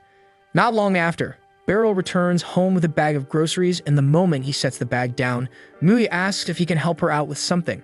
She's been hearing a weird noise coming from the dresser for some time now, and she can't figure out what it is. Beryl decides to check it out, so he gets down to listen closely, and there's definitely a sound coming from there. He lifts up the dresser and moves it aside to see what's making the noise, and surprisingly, he discovers a hole in the wall. A few moments later, some rats dash out, and Mui isn't particularly fazed since she's been living with rats her whole life. But Beryl, in contrast, immediately goes into combat mode, determined to wipe the rats out completely. He successfully drives one outside, but the other two get clever and run underneath the table, making it impossible for Beryl to smack them with the broom. Beryl quickly improvises, pulling his shirt off to try to trap the rats, but they skillfully evade all his attempts. Eventually, Beryl loses patience and flips over the whole table, crushing one of the rats underneath, leaving only one more to deal with. He chases it into the bathroom, where it circles around the bathtub. forcing Beryl to try grabbing it bare-handed. Beryl would easily catch the rat if it was human, but he can't predict a rat's movements, so he keeps grabbing randomly. Yet the rat continuously avoids him and even climbs over Beryl's arm to dodge his hands. But right as it's about to escape, Mui suddenly cuts off its route by creating a small flame. This startles the rat enough to leap back, and that brief hesitation is all Beryl needs to snatch it midair. Now the last rat has been successfully caught, and Beryl is amazed that Mui helped him out even though she isn't bothered by rats. Afterward, Beryl borrows some rat repellent from a neighbor to keep them from returning, then heads back to the kitchen to begin cooking dinner. He starts noticing that maybe Mui isn't as distant as he first assumed. She reached out to him for assistance when she heard the noise, and she even pitched in to help catch the rat, even though she previously said it didn't matter. If she can cooperate like this, perhaps he doesn't have to worry about her adapting to dorm life. At that moment, Mui steps into the kitchen and Beryl informs her dinner won't be ready for a little while longer. But then Mui unexpectedly volunteers to assist Beryl with making the meal, which makes him glad because it means she's starting to feel comfortable around him. A short time later, Mui and Beryl sit down for dinner and Beryl thanks her for the assistance. She tells him it's no big deal, but she's planning on getting better at cooking so she can start preparing dinner herself soon. Beryl feels a little puzzled because the dorm would provide all her meals, but Mui tells him she doesn't want to move into the dorms. She prefers to stay here with Beryl and travel to the school from home. Beryl attempts to convince her that the dorm would be more convenient, but Mui has already made up her mind. Beryl constantly spoils her with kindness, and she wants to repay him somehow, so she intends to help him whenever she can. Beryl feels genuinely moved to discover how much Mui appreciates him, so he agrees to allow her to keep living with him if that's truly her wish. A few days pass, and after finishing up training, Alucia comes over to talk to Beryl because there's something important she needs to discuss, saying that he seriously needs new clothing. A delegation from the Kingdom of Sphenity is due to arrive shortly, and the knights have been tasked with safeguarding the visiting officials during their diplomatic meeting. Beryl figures that probably means people from the Church of Sphenity will show up, and he's concerned he might encounter more troublemakers like Revios, but Henblitz reassures him that these diplomatic visits usually involve high-level government figures and the royal families from both kingdoms. Given the situation, Alucia has decided that Beryl should be formally introduced to both royal families. Kiruni and Henblitz immediately agree, saying it would be a great opportunity for Beryl to build a reputation in multiple countries, but Beryl himself thinks being introduced to royalty is way out of his league. But Alucia points out that Beryl was officially appointed as a special instructor with approval directly from the royal family, so an introduction was bound to happen eventually. And if he's going to be introduced to royalty, his current clothes definitely won't make the right impression. Henblitz chimes in, mentioning that the knights typically wear either their armor or ceremonial uniforms. But since Beryl isn't officially a knight, he'll need to pick out something appropriate for such a formal occasion. Beryl gets what they're trying to say and agrees that he'll buy some suitable clothing whenever he finds the chance, but Alucia absolutely refuses to let him shop alone. One of the main reasons she even suggested this idea is because she's been wanting to go on a date with Beryl for quite some time, so she quickly invents an excuse about how Beryl probably doesn't know much about the clothing shops around the capital, so it's essential she accompanies him. Beryl has no objections to her joining, and Alucia is thrilled that she'll finally get to spend quality time with him. She tells him to meet her tomorrow afternoon, but for now she's got some official duties to take care of. As Alucia heads out, Kiruni quietly asks Henblitz if he noticed just how insistent Alucia was about going clothes shopping with Beryl. Henblitz assumes she simply cares deeply about Beryl's appearance since he's her mentor, but Kiruni is not buying that, and she's pretty sure there's something a lot deeper going on here. Later in the day, Beryl gets home and Mui tells him the package arrived earlier. Beryl checks the note attached, which turns out to be a message of gratitude from Ibroy. Ibroy wanted to thank Beryl for all the help he provided, so he decided to send a large collection of outfits specifically for Mui. Mui isn't convinced these frilly clothes suit her, but Beryl insists there must be some nice dresses among them, so she can pick her favorites later. Right now it's dinner time, so they both sit at the table and start eating. During their meal, Beryl explains to Mui that he'll soon be guarding some very important people at work, and he needs suitable clothing for the occasion, so he's going shopping tomorrow afternoon with Alucia. Mui recalls Alucia as the silver-haired girl she previously met, so when Beryl casually asks if she wants to tag along, Mui declines. It's obvious to her that Alucia intends this as a date, and she has no desire to intrude. The next morning, Beryl meets up with Alucia as they agreed. This is the first time he's ever seen Alucia in casual clothing, and he's slightly taken aback by how attractive she looks. Alucia thanks him for noticing, happy that Beryl complimented her outfit, but she reminds him that they should get moving. As they head out, Kiruni and Henblitz secretly emerge from their hiding place around the corner. Kiruni already knows exactly which shop Alucia intends to take Beryl to, so she's carefully planned a route that lets her and Hemblitz spy on them undetected. Hemblitz scolds her for shamelessly intruding on Beryl and Alucia's privacy like this, but she reminds him that he's equally guilty for tagging along. Alucia then takes Beryl to a clothing shop she particularly likes, though he feels slightly awkward since he clearly doesn't match the sophisticated atmosphere. When Alucia steps inside, the manager immediately welcomes her by name, asking if he can help her with anything. Alucia responds that she'd just like to browse for a while, and the manager tells her that's perfectly fine, and he's available to help whenever she's ready. Beryl finds the manager very accommodating, but with so many clothes around, he has no idea where to even start. Additionally, he has no confidence in his own fashion choices, so he decides to rely on Alucia instead. However, when Alucia finally selects something, Beryl realizes with shock that her fashion sense is even worse than his. The manager then walks up and praises Alucia for her outstanding pick, but Beryl immediately knows he's only flattering her to secure the sale. If he shows up at the delegation dressed like that, he'll never hear the end of it, so he gently suggests they'd better keep browsing before making any purchases. Beryl has now fully accepted that leaving the decisions to Alucia will leave him looking damn ridiculous, so he needs to step up himself. He scans around the shop and notices a suit in the corner that seems ideal for him. Alucia complains that it's not ornate enough for her taste, but something simple and neat is exactly what Beryl is after. Not to mention it looks pretty comfortable. Alucia remains unconvinced by Beryl's pick, but ultimately it's his call. So if that's what he wants, she'll respect it. She tells the manager to reserve that outfit for now, since they'd prefer to visit a couple more shops before settling on anything final. Honestly, Beryl as a man would have gladly just purchased the suit he chose already, but since Alucia is taking the time to help him out, he doesn't want to disregard her opinion completely. After leaving the shop, Alucia suggests stopping by a cafe for lunch before resuming their shopping. At the same time, Kirumi and Hemblitz are still spying from afar, and by this point, Kirumi is extremely invested in Alucia's romantic adventure. Alucia soon brings Beryl to her favorite place to eat in the neighborhood, and although it's somewhat fancier than what Beryl is used to, he doesn't mind experiencing something new. Soon their meal is served and everything is falling perfectly into place for Alucia. Shopping followed by a meal in an elegant cafe definitely qualifies as a proper date, making her heart race with excitement. At the same time, Kirumi and Hemblitz are at a nearby table, feeling quite amazed because they've never seen Alucia so joyful before. Kirumi figures it's because she's spending time with Beryl, but Hemblitz comments that if shopping and eating is all it takes for something to count as a date, doesn't that mean he and Kirumi are technically on a date right now? Later that evening, Beryl and Alucia head back from their shopping adventure, and Beryl apologizes because despite Alucia taking him around to so many shops, he ultimately ended up buying the suit he found at the very first one. Alucia reassures him that it's no big deal as long as he's happy, and besides, today was incredibly enjoyable for her. They bid each other farewell, and as Beryl leaves, Alucia simply stands there, watching him go. Hemblitz and Kirumi are still spying from around a corner, but Hemblitz has several unanswered questions, so he decides to step forward and speak directly to Alucia. First, he comes clean and apologizes for basically following her around all day, but Alucia assures him she isn't bothered, since she hasn't done anything she'd regret. With that settled, Hemblitz mentions he has a question for her, and after Alucia agrees, he asks her how she genuinely feels about Beryl. The following day, Kirumi approaches Hemblitz at the training grounds and apologizes for yesterday, because after he stepped out from their hiding spot, she panicked and left him behind. Hemblitz reassures her it's alright, and in case she's anxious, he deliberately avoided mentioning Kirumi's involvement to Alucia. However, that makes Kirumi feel even guiltier, since she was the one who dragged Hemblitz along to begin with.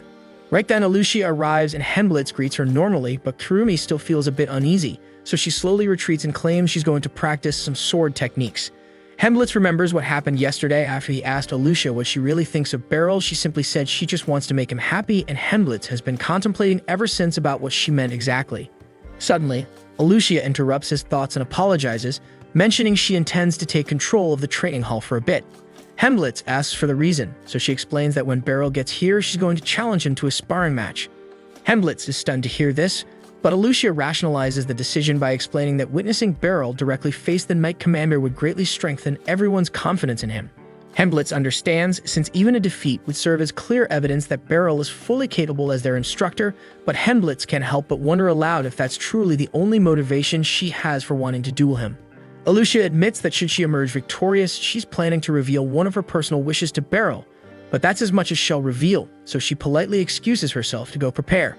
Once Alucia departs, Kirumi returns to Hemblitz, curious about what he and Alucia discussed. Hemblitz fills her in on Alucia's plans, explaining that she intends to challenge Beryl as soon as he arrives, and if she wins, she'll confess one of her personal desires to him.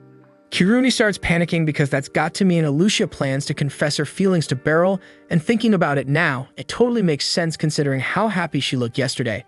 Both agree Alucia is incredibly attractive and has a charming personality, so any man would be thrilled by her confession, but there's really no telling how things will unfold. A short while later, Beryl shows up, and the moment he enters the hall, Alucia immediately approaches him. Beryl is caught off guard seeing her here since she's usually occupied with other duties around this time, so he asks if she's come for some additional training. Alucia says that's exactly right, telling Beryl she'd like to spar with him, though that's definitely not what he thought she'd say. Alucia mentions wanting some practical combat experience before the delegation arrives, and since she phrased it that way, Beryl finds no reason to turn her down, so he accepts the match. Both grab some training swords and take their positions, though considering Alucia is the knight commander, Beryl seriously doubts his chances here. But since it's just practice for Alucia's sake, he's perfectly fine with being at a disadvantage. Just before they start, Alucia warns Beryl that people nickname her Lightning due to how swift she strikes. So he better stay alert, and the moment the match starts, she instantly shows off her incredible speed. Beryl manages to deflect her first strike, which is extremely remarkable since most opponents can't even follow her movements, but he's still nervous since he's never faced someone as fast as Alucia before.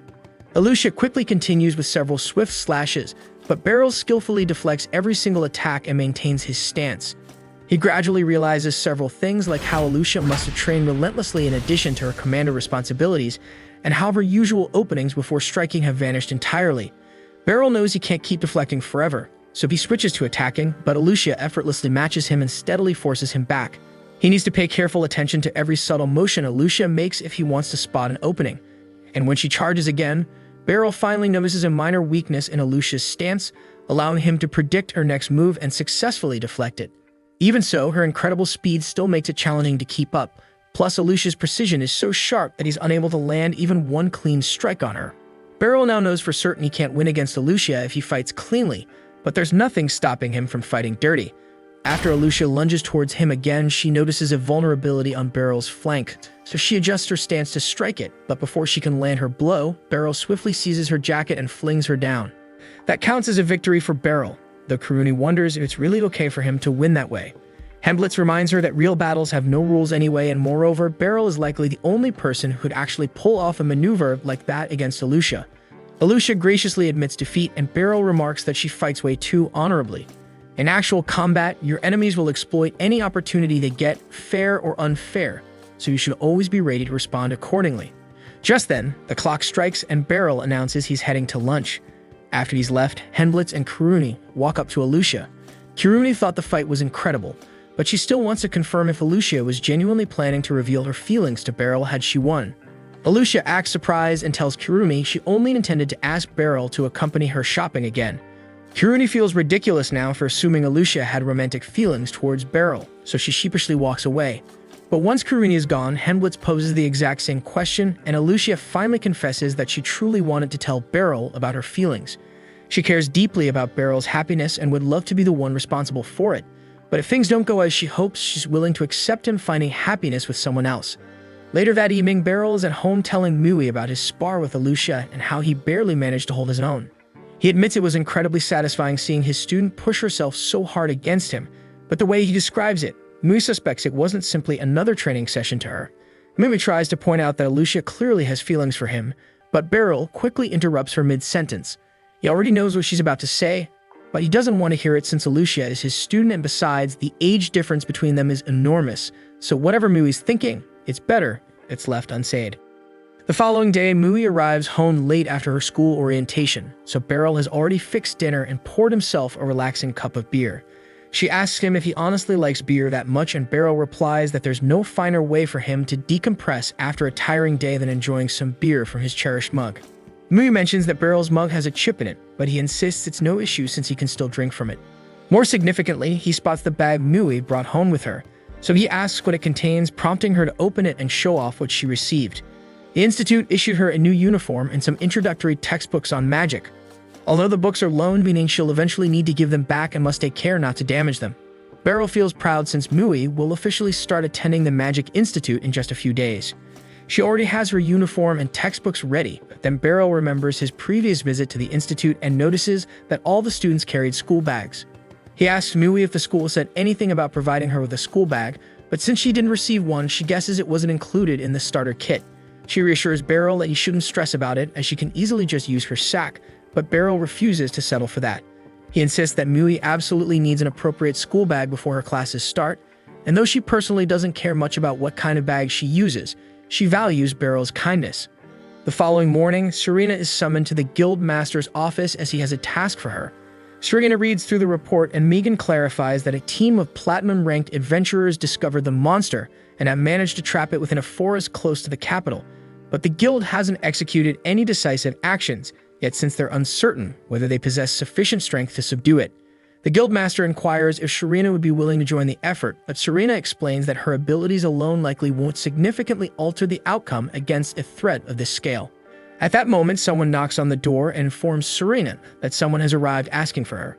Somewhere else in town, Beryl has just stumbled across an excellent bag store, so he heads inside, only to quickly realize he doesn't have the faintest clue what the hell type of bag Mui might want.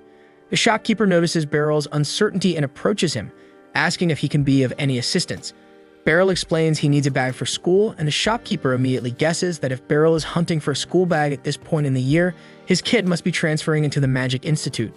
Beryl confirms he's correct, so the shopkeeper leads him to a set of bags that Magic Institute students frequently purchase. This is precisely what Beryl was searching for, so he picks out a bag and states that he'd like to purchase it.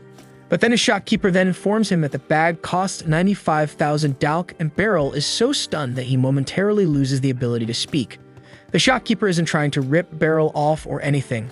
It's just that this particular bag is crafted from imported Solura leather, making it exceptionally high quality. He even suggests some cheaper alternatives if the Solura bag is beyond his budget, but honestly, the budget bags look exactly like what you'd expect, so damn bad. Beryl eventually exits the store empty-handed, unable to make up his mind. All the decent bags are extremely pricey, and even though Beryl could technically afford it at the moment, given his current salary from the Knight's Order, there's no assurance that things will stay this stable forever. He intends to preserve as much money as he can for Mui's future, so he can't justify dipping into his savings just for a bag. Nevertheless, he still desires a nice bag for Mui's schooling, so he must come up with a way to earn some extra cash. As he's heading home, Beryl unexpectedly encounters Serena, who looks like she's troubled by something significant, prompting him to ask her what's wrong. Serena shares that she's recently been requested to handle a rather challenging mission, and she's unsure how to tackle it. She apologizes in advance for being self-centered, but since Beryl is here, she was hoping he might be willing to do her a favor. She asks if he'd accompany her on this mission, as it would greatly ease her mind, but Beryl initially doubts it's wise, since he can't envision himself being of much help in a mission that even Serena finds concerning. But the second Serena mentions there's a paycheck involved, Beryl suddenly has a change of heart and agrees to tag along. Later the following day, Beryl and Serena are riding a carriage toward the mission location. And just to verify that he has everything correctly, Beryl asks Serena again if their only objective is to capture a specific horse alive. Serena confirms he's correct and continues to explain that the remarkable horse is intended as a present for the Sphene royal family when they arrive for the upcoming delegation. Beryl inquires if this means someone connected to the Liberian royal family contracted her, and Serena verifies that's indeed the case, which is precisely why she couldn't simply refuse the job and felt compelled to seek Beryl's assistance. They eventually reach the destination and rendezvous with the adventurers who originally spotted the horse, prompting Serena to request an update from them. The man informs her that they've set up a secure perimeter, so they're confident the horse hasn't left the forest, yet it still hasn't triggered any of the traps they've placed, meaning they currently have no idea where it might be. Serena acknowledges the circumstances and instructs the adventurers to concentrate on keeping the perimeter secure, while she and Beryl venture into the woods to find the horse. They gather their gear before entering the forest to start the search, and as they proceed, Serena provides Beryl with more details about their target.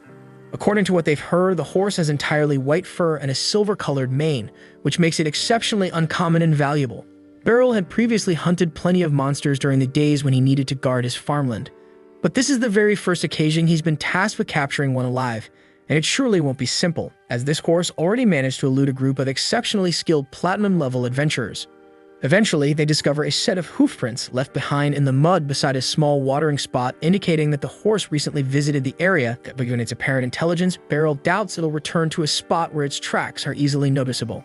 That means the horse will likely appear at the watering area on the opposite side of the forest the next time it needs to drink, so they decide to set up an ambush there instead. As they begin heading towards the other watering spot, Serena suddenly asks Beryl if his home situation with Mui is going smoothly. Beryl is surprised by the sudden question, but replies that his bond with Mui has significantly improved compared to the past. At least, that's how it seems to him. Although he often finds it difficult to gauge what Mui is actually thinking. Serena finds it unexpected that Beryl is struggling so much, given his extensive experience with children at his dojo, but teaching a child to fight and acting as a father figure are completely separate roles. They ultimately reach the watering spot, and Serena explains to Beryl that when the horse appears, she'll move to its rear while Beryl needs to position himself in front to cut off its escape route. Following this, she plans to fire an arrow at it, reasoning that horses panic when attacked from behind and should dash forward straight towards Beryl, who will then capture it with a net. The strategy sounds solid, but given that the horse is intended as a gift, Beryl is concerned that an arrow could possibly leave a visible wound. But Serena anticipated this issue and prepared arrows specifically padded with fabric at the tips, eliminating the risk of harming the horse. With the details settled, it's now time for them to separate and lie in wait for the horse, and they both assume their positions. Soon enough, the horse arrives to drink water, and upon finally seeing it up close, Beryl is captivated by its beauty. Serena begins silently creeping around to take her position at the horse's rear, so Beryl mirrors her actions, quietly moving into place at the front. Once they're both set, Serena shoots an arrow at the horse's hindquarters, and exactly as anticipated, it bolts forward towards Beryl. But just as Beryl is about to snag it with a net, the horse effortlessly leaps over him and continues sprinting away. Serena instructs Beryl to pursue it, and Beryl must secretly be some kind of Olympic runner because he manages to somehow overtake the galloping horse and once again positions himself ahead of it, net in hand. Yet when he throws the net, the horse skillfully avoids it, leaving Beryl with no choice but to leap onto its back and attempt to halt it by force. Regrettably, he has zero horse riding experience, and he swiftly tumbles to the ground. The horse then stands perfectly still, seemingly mocking Beryl's failure. But as Serena attempts to catch it using a lasso, the horse dodges her rope and flees again. Beryl and Serena resume their pursuit until eventually cornering the horse against a ridge. Serena tells Beryl she'll run forward to scare the horse towards him so he can capture it. But despite the fact that Serena successfully frightens the horse, the damn thing makes a wild jump onto a nearby rocky spire. The horse appears very pleased with itself for evading them once more, but after a second, the spire starts to collapse. Beryl, of course, couldn't simply watch the horse plunge to its death, so he leaps down after it, and they both crash onto the bottom of the ravine. The horse immediately panics since it has no intention of being captured, but Beryl instructs it to settle down, explaining that he can't even attempt capturing it while they're trapped down here.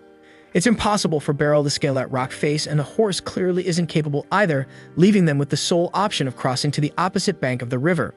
For a second, Beryl thinks about swimming across, but after one glance at that freezing, fast-moving water, he drops that damn idea fast. So instead, he unsheaths his blade and swiftly fells the nearby tree with a single strike. Now they can safely cross, and the horse seems to recognize that Beryl intends to help, willingly accompanying him without resistance. As they traverse their improvised bridge, Beryl slips and almost plunges into the river, but the horse grabs him at the last second. Beryl is relieved that the horse rescued him, and it appears they're now on friendly terms, so by the time Serena arrives, capturing it is no longer necessary. Together, they escort the horse back into town, and the guildmaster expresses immense gratitude to Beryl because requests like these can greatly influence the fate of the guild. As agreed, Beryl receives a generous payment as compensation, and now that everything is settled, they each depart on their own paths. Using the money from his reward, Beryl managed to purchase the bag for Mui, but upon returning home he couldn't locate her, so he figures she must have gone out to buy some things. Shortly afterwards, Mui comes back and is astonished when she notices that Beryl actually bought her a bag. She clearly stated that she didn't really need a bag, but owning a nice bag herself is seriously awesome. Mui expresses gratitude for the present, revealing to Beryl that she has a surprise for him too. She shows him that she picked up a new ceramic cup as a replacement for the chipped one, but quickly clarifies that she definitely didn't steal it. She got a job through Serena's help and worked super hard to make enough money for it. And when he heard this, Beryl realized why Serena spent so much time chatting about Mui earlier today. Mui then encourages Beryl to give the new mug a shot, and surprisingly, the beer tastes remarkably different than it did when he used the wooden mug. Mui recalls hearing somewhere that beer's flavor improves significantly when consumed from a ceramic mug, and knowing how much Beryl loves beer, she thought it'd be great if he could savor it even more. That's why she washed dishes for several days to earn the money, and Beryl is so touched by Mui's kindness that it brings tears to his eyes. The following morning marks Mui's very first day at school, and after she finishes getting ready, she steps outside alongside Beryl. Mui insists that Beryl didn't have to accompany her, but since it's her first ever school day, he simply wanted to send her off properly. Soon, the school carriage arrives, Mui climbs aboard, and Beryl wishes her a pleasant day. Beryl then proceeds to work at the training hall, where Karuni immediately notices he seems more cheerful than usual today, prompting her to inquire if something nice occurred. Right at that moment, Alicia arrives, mentioning she has something she'd like to ask Beryl. She explains that Soving's Knight Commander and Vice Commander have just arrived, and she and Henblitz are about to meet with them. She was hoping Beryl would participate in the meeting as well. Beryl doesn't particularly have any reason to be present at the meeting, but given everything that's transpired involving Soheen so far, he feels it's wise to monitor them closely, so he accepts the invitation. However, upon entering the meeting room, he is startled to discover that the Soheen Knight Commander is Rose, his former student. Rose used to attend Beryl's training hall several years back, and as Beryl remembers, she had exceptional swordsmanship, so she only stayed at his dojo for roughly 18 months.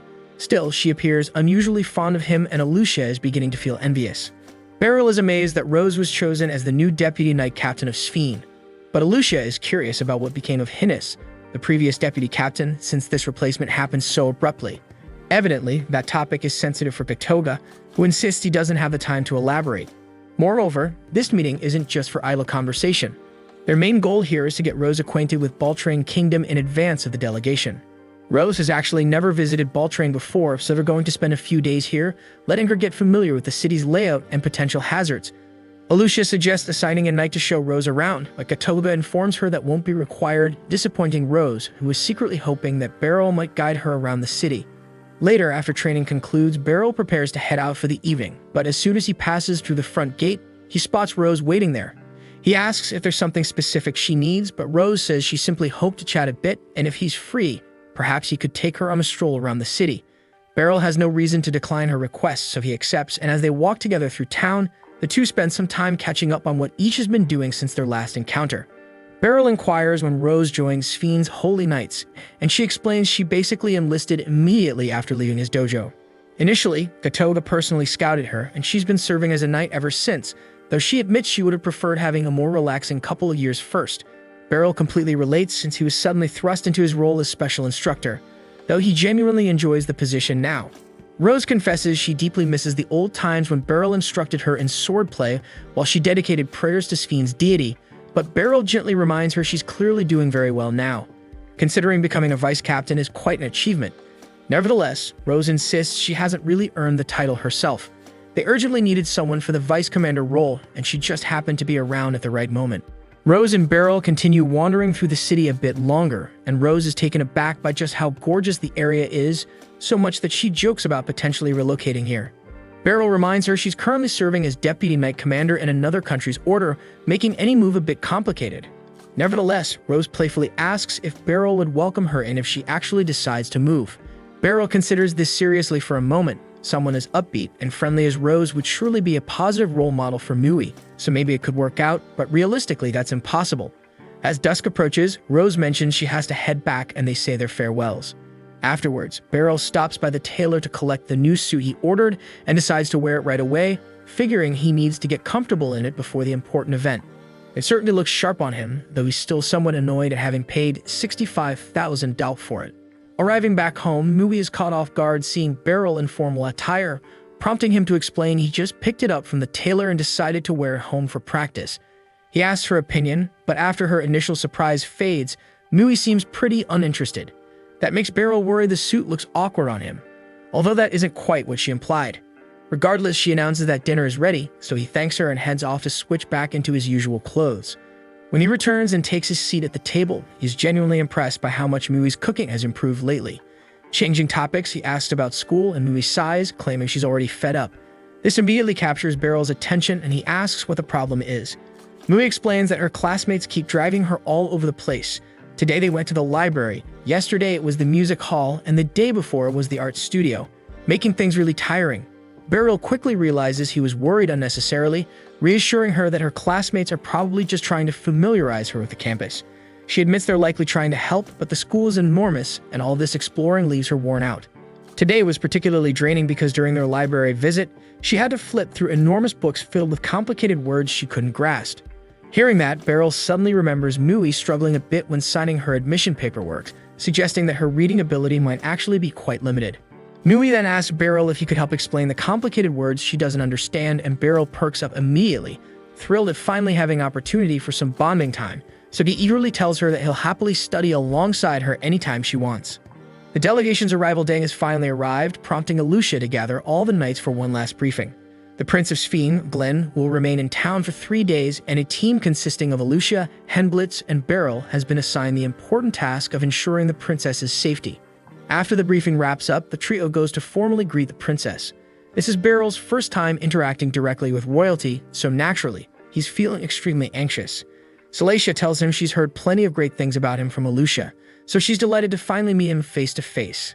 At that moment, Prince Glenn appears alongside Rose and Gatoga, and Salacia's face lights up as soon as she sees him. Glenn warmly tells her he's been eagerly anticipating their time together today, and judging by the way they're interacting, Beryl gets the sense that there's definitely something romantic going on between them. Soon it's time to leave, and after Glenn politely assists Salacia into the carriage, Alucia reminds Beryl of their strategy. He must sit alone in the second carriage to serve as a decoy. Beryl realizes this is going to be an incredibly dull ride for him, so Rose comes over to his window and playfully asks if he'd prefer company during the trip. However, Beryl politely declines, explaining they're both on duty, so they need to stay professional. As the carriages roll out through the castle gates, the knights work diligently to manage traffic along their predetermined route. However, Prince Glenn and Princess Salacia suddenly request the carriages stop because they spotted some stunning jewelry in a nearby shop window, and they're eager to take a closer look. Alucia isn't thrilled with them making an unscheduled stop this early, but there's little she can say if that's truly what the royal couple wants. Glenn and Salacia then head inside to browse the shop while the knights remain vigilant outside. But by the time they finish their impromptu shopping, an enormous crowd has already gathered outside. Beryl is taken aback by the size of the crowd, but Henblitz reassures him that this is actually quite typical, since many people gather hoping to catch a glimpse of royalty, which is precisely why there are so many knights around to manage the situation. As Glenn and Salacia step back into their carriage, Gatoga gently advises Glenn that he can't keep making spontaneous stops like this since it attracts too much unwanted attention, so Glenn apologetically acknowledges the disruption his impulsiveness caused. Then right at this moment, Beryl notices a shadowy figure weaving among the people in the crowd, but before he can clearly identify the person, they vanish. He hopes it was just his imagination, though things are rarely that straightforward.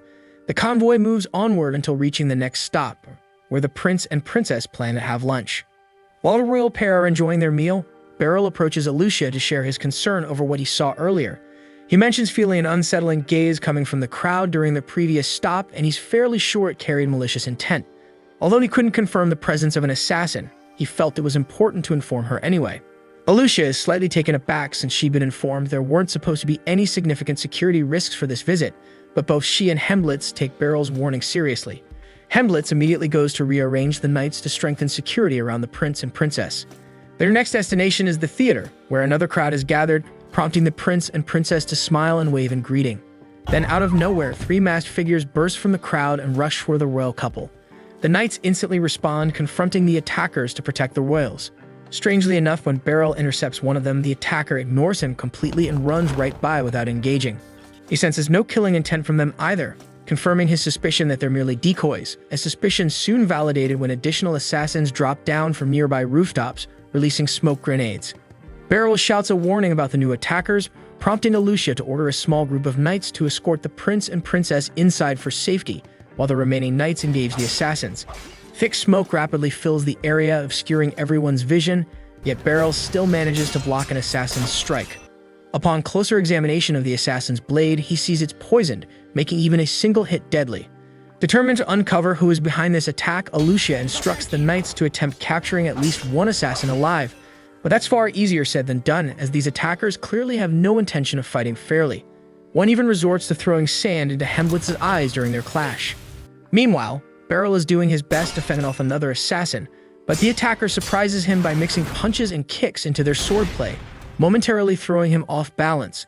Though caught off guard initially, Beryl quickly adapts, having gotten a good feel for the assassin's combat style. Thus, in their next exchange of blows, Beryl repays the favor by landing a solid elbow to the assassin's damn face. This stuns the assassin, so Beryl swiftly follows up by disarming him and slashing his knees, disabling him permanently. It's a decisive victory for Beryl, but things aren't going as smoothly for Henblitz, who's finding it nearly impossible to track his attacker now that his vision is impaired by the sand. Yet, whenever the assassin strikes, Henblitz manages to parry each blow with remarkable accuracy. Although his eyes might be useless at the moment, his hearing remains sharp, allowing him to stay fully aware of every movement around him. When the assassin finally makes the mistake of stepping too close, Hemblitz instantly seizes the opportunity, unleashing his special technique to cut him down. Meanwhile, Alucia is dealing with an opponent every bit as cunning as the others. Mid-swing, the assassin suddenly grabs her cape, trying to throw her off balance, a move that would have been devastating for Alucia had Beryl not previously pointed out this very flaw to her. Prepared for such tactics, she quickly counters by gripping the assassin's arm tightly, pulling him off balance instead, then slashing his leg with her sword. Immobilized and unable to escape, the assassin stands helpless as Alucia finishes him off with a swift triple slash combo. At the same time, Gatova completely overpowers his opponent with sheer force, pinning him against a wall. Holding him in place, Gatova pulls off the assassin's mask and demands surrender. But the moment he sees the man's face clearly, Gatova freezes in shock because it's someone he recognizes. This brief hesitation allows the assassin to slip free from his grasp, disappearing swiftly into the crowd before Gatova can recover enough to pursue him. On Rose's side, the fight is completely one-sided. She quickly and ruthlessly overwhelms her opponent, ultimately stabbing him through the face. Beryl witnesses Rose's entire battle unfold, and he can't help but feel surprised. Back when he trained her, Rose had always been a defensive-style fighter, but now she's incredibly brutal and aggressive. With the fight concluded, Alucia and the rest begin gathering up any assassins still breathing for interrogation. But as Hemblitz is about to lift one, Beryl notices the man biting down on something. Seconds later, blood gushes from the assassin's mouth as he collapses, lifeless. The same happens simultaneously with every other assassin captured alive, leaving everyone stunned and bewildered, wondering who could possibly be behind such a calculated attack. Then we see Gatova quietly mutters the name Hinnis under his breath, but the moment Beryl walks over to check what happened, he switches gears and acts like it's nothing, just as the assassin managed to slip away. After that, the royal outing is abruptly called off and everyone shifts, focused to prepping the prince and princess for immediate return to the capital. Alucia leaves Hemblitz in charge of the situation for now, but she insists Beryl ride back with them to provide some added protection. As the carriages roll out, Beryl asks what she plans to do next, but honestly, even she doesn't have a clear plan. Every assassin they managed to take down ended up offing themselves before they could be questioned, and the ones who fled haven't turned up either. So after today's chaos, Beryl figures tomorrow's part of the tour is probably getting scrapped. Eventually, both the princess and prince are safely returned to the castle, so for now, their safety is locked in. Still, they're going to have to step up security around the palace in case the assassins try pulling something there. Alucia and Gatova both have to report into their superiors and give a full breakdown of the situation. So she tells Beryl he's off duty for now, and Gatova turns to Rose and says the same thing. With both Beryl and Rose off duty now, Beryl figures Rose is going to drag him around town again, but instead she surprises him by just walking off without saying a word. With nothing else to do, Beryl heads back home. He expected Mui to be there alone, but he finds Lucy already inside. Curious, he asks what brings her here, and Lucy explains that after everything that went down with the assassination attempt, she wanted to speak with him directly. Beryl hadn't really thought much about it before, and when he sees her now, he finds it strange that there were no mages assigned to the tour's security detail. Lucy nods and tells him the Magic Corps was supposed to be involved, but this time they were ordered to work entirely behind the scenes. Movie picks up on where this conversation's headed, and she clearly wants no part in anything that smells like a classified government issue. So she excuses herself, tells Beryl she'll be back in half an hour, and heads out of the room. Lucy admires Mui for stepping out to give them some space and shifts back to the point. She explains that the reason the Magic Corps wasn't involved directly was because of Spheen's religious beliefs. In their faith, magic is treated as a divine gift, something only the truly devout are allowed to wield. But here, magic is more of a skill than a sacred right, and letting people openly use it during the tour could have triggered a diplomatic mess. On top of that, she believes today's attack wasn't just random, it was a calculated political statement, and in her opinion, the assassins most likely came from Spheen. Meanwhile, Rose catches up with Alucia outside the training grounds. Alucia is surprised to see her back since she was dismissed earlier, but Rose says she only stopped by to speak with Gatova. Alucia tells her he's still locked in a meeting with the top brass, so he won't be free for a while. Rose takes that to mean they still haven't made a call about canceling tomorrow's tour, and Alucia confirms it. She did pitch a few ideas to boost security, but the final call rests with the royals and their advisors, so for now, they're stuck waiting. Rose mentions that tomorrow's route goes through the agricultural district, and Alucia says yes, but she gets a little curious and asks why she brought it up. Rose says she just wants to get a feel for the layout before the tour starts, and she'd like Alucia to fill her in a bit, since she's clearly familiar with the place. Alucia suggests she just wait and ask Gatova once his meeting wraps, but Rose presses, saying she'd rather not wait around. She knows a nearby cafe and invites Alicia out to chat there instead. Back at Beryl's place, he asks Lucy why she suspects the attackers were from Sphene specifically. She tells him she got intel through Abe Roy and that her sources are solid. According to her, Sphene is in the thick of a nasty power struggle between the Pope's followers and the Royalist faction. Beryl isn't thrilled about getting dragged into foreign politics, but since he doesn't know much about how Sphene's system works, he asks Lucy who actually holds the most sway, the Pope or the King. Lucy's honestly shocked that Beryl doesn't already know this, but since he's never cared much for politics, she decides to walk him through it. In Sphene's political system, the King technically has the highest authority, but because he follows the Church of Sphene's doctrine, he can't just ignore the Pope's stance on things. Still, when it comes down to it, the King gets the final word. The attack that happened today was probably staged by the Pope's loyalists as a way to tilt the balance of power in their favor. Beryl doesn't quite see the logic in killing Prince Glenn though, because if something happened to him, wouldn't another prince just take the throne and keep everything running the same? But Lucy corrects that assumption. Glenn's brother Fawkes is completely obsessed with Sphene's religion, so if he ever stepped in as crown prince, there's a real chance he'd hand over full control of the kingdom to the Pope. Elsewhere in town, Alicia wraps up her explanation about tomorrow's travel route for the tour. With that done, she's about to head off until Rose suddenly brings up wanting to hear stories about what Beryl was like back when she trained under him. That catches Alicia's attention, so she stays and takes a seat again. Rose explains that she wasn't under Beryl's guidance for long. She was constantly on the move, hopping from one country to another.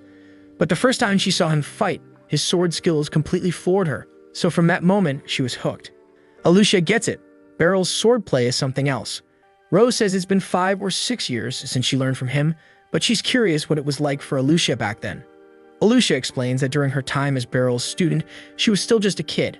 She didn't quite realize how valuable his training was at the time. He used to tell her she had talent, but she's pretty sure he only said that to keep her motivated. Then one day, she finally pulled off his technique the right way, and he told her she'd graduated, and that was the last time she trained at his dojo. Rose can tell just from how she talks that Alicia holds Beryl in high regard, but the guy hasn't really changed, still the same super chill swordsman as always. Right then, Rose spots a young boy wandering nearby who seems to be alone, so she approaches and gently asks if something's wrong. The boy jumps a little at first, but once he calms down, he explains that he's lost his mother. If he's gotten separated from his parents, Alicia suggests taking him to the nearest guard post to wait. But Rose doesn't think that's necessary because judging by how he looks, it probably hasn't been lost for long, so his mom should still be somewhere close by. Alicia asks what makes Rose so sure the boy's mother is still close, so Rose explains that his clothes are still spotless, he doesn't look the least bit worn out, and most importantly, he's not crying yet. That means he hasn't been separated for long and panic hasn't really kicked in. Alicia realizes that actually makes perfect sense, so it's probably smarter to just start looking around nearby. But first they need a bit more info, so Rose gently asks the kid what his name is. He says his name is Ritter, and then she asks if he remembers what his mom was wearing. Ritter takes a second to think, then says she had on a red, fluffy outfit and long hair. Alicia is kind of impressed with how easily Rose got that much out of him, but Rose just smiles and says she's always been good with kids. Alicia scans the area for someone matching the description, but Rose thinks that's gonna take forever. So instead, she just starts calling out for Ritter's mom in the middle of the crowd, telling her to come pick up her son, and that damn wild act makes Alicia feels embarrassed. At the same time in Beryl's place, things are starting to click for him. The whole situation makes more sense now that he's pieced it together. Every assassin they captured ended up annihilating themselves on the spot, and the only other time he saw someone that damn committed to offing himself for his cause was when he fought the Bishop's Knight. If that moment was anything to go by, then there's no way they're done, so the odds are that they're going to try again tomorrow. Right then, Mooey walks back into the house, so Lucy decides that's a good place to wrap things up and says she'll head out. With nothing left on his plate, Beryl turns to Mooey and asks if she's up for starting dinner a little early tonight. Back in town, Rose and Alicia finally manage to find Ritter's mother. After thanking them over and over, she takes Ritter by the hand and says goodbye. Alicia tells Rose it's sweet how much she cares for kids, and Rose shares that her parents used to support an orphanage, so she grew up spending time with the kids there. She really believes children are the soul of a nation, and it's up to everyone to protect them, and Alicia completely agrees. It's getting late by now, so Alicia says it's time to head back to HQ. Then they thank each other and part ways for the evening. By the next day, all the knights gather again, and Alicia informs everyone that the tour with Prince Glenn and Salacia will carry on as originally planned despite the attack the day before. Beryl is stunned because he's almost certain those assassins will strike again. But later, Alucia explains that the decision came directly from Prince Glenn and both kingdoms have already agreed to continue, so there's nothing she can do about it. And if they were to call it off now because of the Papist's actions, it would weaken Glenn's political footing. So even if it puts his life on the line, Glenn's pushing forward with the tour. As the convoy begins to roll out, Gatoga stops Beryl near the gate and asks for a quick word. He tells him that one of the attackers from yesterday was actually someone he once served with, and it's Hinnis, the former vice commander who vanished before Rose took command. Having the former second-in-command of the Sphene Knights involved in an assassination attempt against the prince is a damn complicated mess. Gatoga says that if Hinnis turns up again today, he wants to be the one to deal with him. Beryl asks if Alucia knows about any of this, and Gatoga confirms that he brought it up during yesterday's briefing. With that, Beryl agrees that if Hinnis appears, Gatoga can handle him. Later on, Glenn and Salacia reach the farming district, and Glenn is clearly taken aback by the size and beauty of the golden wheat fields. Beryl's pretty amazed too because it's his first time seeing something on this scale. Kirita mentions that it looks even more stunning on clear days, but today's weather is dull and overcast, so Beryl says he'll come back on a nicer day during his time off. A few minutes later, the convoy comes to a halt and Gatoga steps up to open the carriage. As Glenn is getting ready to step out, Gatoga quietly asks if he's sure this is the right place to stop. Glenn replies that Salacia's safety means more to him than anything, so even if that puts him in danger, he's sticking with the original plan. Both he and Salacia step down because the schedule said they'd inspect the wheat fields here, and they refuse to show fear just because of yesterday's ambush, even if there's barely anyone around to witness the effort. After finishing the inspection of the wheat fields, Salacia suggests they start heading back, and Glenn agrees. But right then, an arrow whizzes by, barely missing Glenn's head. The attackers are back, and this time they've got archers hidden throughout the crops. The knights quickly move to shield Glenn and Salacia from the barrage. But it's not just archers, they've also sent in melee fighters, so Beryl jumps into action, slicing through the attackers one by one. The rest of the knights follow suit, but there are way too many enemies, so this isn't going to be easy. Beryl charges in, slashing through the wave of assassins, but just as one leaps at him from the tall grass, he's suddenly struck through the chest by 2 arrows. Beryl freezes for a moment and wonders why the hell they would shoot one of their own, but still he grabs the guy's body and uses it as a temporary shield while prepping for the next group. But then the next assassin gets hit right between the eyes by another arrow, while 2 more rush in without flinching. That's when Beryl realizes what the hell is going on. These archers aren't aiming at their allies on purpose, they're just horrible shots, and clearly, nobody here gives a damn about friendly fire. Even for someone like Beryl, dodging this rain of arrows while fending off close-range attackers is getting exhausting. Kiruni's starting to falter too, and one of the enemies slips past her, sprinting straight toward Glenn. Fortunately, Hemblitz intercepts and drops him before he can land a blow, but they're clearly getting overwhelmed. Beryl calls out to Alucia, telling her to get Glenn and Salacia back to the carriage, so that they'll have a better chance of defending them. And while she gets them to safety, he'll keep cutting down as many of the bastards as he can. Sometime later, Beryl is trekking through the woods after cutting down another wave of attackers, and that's when he runs into Rose. She tells him he's seriously strong, and Beryl thanks her and adds that it took a hell of a fight to get this far, but now it's time to talk. So they both pull their blades and get ready for that damn talk. Beryl then asks her if she had to take out her teammates to get this far, but Rose says there was no need. It was simple enough to knock them out so she could finish the mission. But she makes it clear that trick won't work on Beryl. She then asks how long he's been onto her, and Beryl admits he started getting suspicious the moment she obliterated that assassin at the theater. With her level of skill, she could have easily brought him down without killing him. Yet she went in for the kill like she was trying to shut him up permanently. On top of that, Beryl noticed an unusual number of assassins slipping through the area Rose was supposed to be guarding, and that's when it clicked. She was letting them through on purpose. He then asks her if Glenn taking the throne really justifies causing all this chaos, but Rose says she has every reason to do what she's doing. She throws the question back at Beryl, asking what he would have done if he were in her shoes, watching her homeland crumble day by day while a useless political war leaves children starving and freezing to death. Beryl doesn't really know how to answer that because he's no expert in politics, but as her teacher, he can't let her go down this path. Rose then asks what's so wrong about what she's doing. It's all to help people, but Beryl's sure of one thing. The children Rose wants to save would never want her to protect them by drowning herself in blood. Realizing she's never going to get him to see her side, Rose raises her sword to fight, but Beryl's still not ready to give up on her. He tells her they're going to talk this out properly after he stops her. Back at the carriage, the others are still doing everything they can to protect Glenn and Salacia. But things get worse when one of the assassins fighting Hemblitz suddenly activates some kind of strength-boosting magic. Alicia tells everyone to stay focused and keep fighting with everything they've got, but Karuni's starting to worry about Beryl. She wants to run to him, but right now they're barely holding on here, so they have no choice but to believe Beryl can take care of himself. What they don't know is that right now, deep in the woods, Beryl and Rose are clashing swords, but Beryl's holding back, only defending himself because he still doesn't want to harm her. Rose mocks him, asking how he plans to stop her if he won't fight back, and Beryl admits that it's going to be tough. Then at one point, Beryl notices how Rose keeps shifting her stance in the mud, and he instantly realizes she's lining up for a heavy strike. Right as she swings, he ducks under clean, leaving her completely exposed. He could have ended it right there if he wanted to, and Rose knows it. That's when it hits her that she doesn't stand a chance against Beryl in a straight fight, but even knowing that, she refuses to back down because if she fails here tonight, the kids at the orphanage are dead. That shocks Beryl, but Rose explains that the Pope's taken all the orphanage kids hostage. He's using them as leverage to force her hand in this assassination. It's a huge bombshell, but Rose acts like it doesn't matter. She says spilling it doesn't change the fact that she still has to kill Glenn, no matter what. But Beryl's whole energy shifts when he hears about the hostages. Rose is caught off guard because this is the first time she's ever seen Beryl look this furious, but he says it's not her he's mad at. Rose disagrees and says he has every reason to hate her for going along with this. It's a shitty situation, and as much as Beryl wants to avoid it, he makes his call. He's taking her down right here, right now. And Rose, without flinching, seems ready to face it. She rushes in again, but Beryl reads her like a book. Even though she's packing a shield, he still blocks and sidesteps her. She does manage to catch him with a minor cut across the cheek, though. The shield's helping her defend sure, but it's also working against her. It limits her reach and screws up her angles, which ends up buying Beryl just enough space.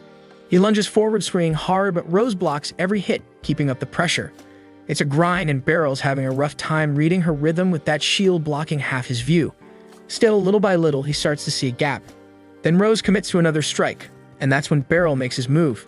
He shifts his footing and cleanly knocks her blade off course, catching her wide open again, and this time he doesn't hold back. Beryl brings his blade down hard, cutting across her chest. Blood sprays out over the dirt, and in that moment, Rose knows it's over. She didn't think she'd die like this, not by Beryl's hand. She always knew he was strong, but she never imagined he could pull something like that. Beryl, on the other hand, admits he was just winging it, and if Rose had lasted a bit longer, that trick probably wouldn't have worked again. Which is exactly why he had to finish it with that one final strike. Rose then tells Beryl to finish the job because if she's gonna die, she wants it to be by her master's hand. But Beryl says that he can't do that shit, and he wants her to live to face what she's done and take responsibility for it. Besides, part of this mess is on him. If she went this far off track, then he failed her as a mentor, and now it's on him to make that right. Right then, Gatoga shows up and freezes when he sees how bad Rose is hurt, and he immediately starts using healing magic on her. Beryl then asks him what happened with the archers, and Gatoga explains that he took care of them all, but noticed Rose sneaking off into the forest, so he followed in case she needed backup. Right now, there's not much he can do for her injuries, but he's managed to stop the bleeding, so her life isn't in danger anymore. Still, he wants to know what the hell happened. Beryl tells him the others managed to keep Glenn and Salacia safe long enough for them to get out. But as for Rose, Beryl admits that he was the one who struck her down. Gatoga is stunned, but Beryl goes on to explain that Rose was part of the assassination plot. Gatoga's face says he can't believe it, but Rose confirms it's true. Then Beryl adds that she was being forced into it. The Pope's got the orphanage kids as hostages, so Rose didn't have a real choice. Gatoga is horrified that the Pope actually went that far, putting innocent kids' lives on the line just to control one person. But thinking about how devoted those assassins were, willing to die without hesitation, it makes sense. They clearly don't care about human life, not even children. Now, with everything Beryl just laid out, Gatoga says their main priority has to be tracking down those kids and making sure they're safe. But before that, he has one thing to ask Beryl. He says he's got a report that Hinnis was the one behind everything, and that Rose got wounded trying to take him down. Rose cracks a weak joke, saying he'll get himself in trouble for covering for her. But Gatoga says if the truth gets out, Rose will be executed, and he's not gonna let that happen. Beryl's surprised because he doesn't get why Gatoga would go this far. But then Gatoga drops the real reason. Rose is his sister. Well, stepsister. They're not blood relatives, but they've been together since they were little, and he's not about to let her die like this. Beryl's honestly taken aback by everything, but he tells Gatoga not to worry because he has no plans of ratting Rose out. Still, he's curious, so he asks Gatoga where his loyalty really lies.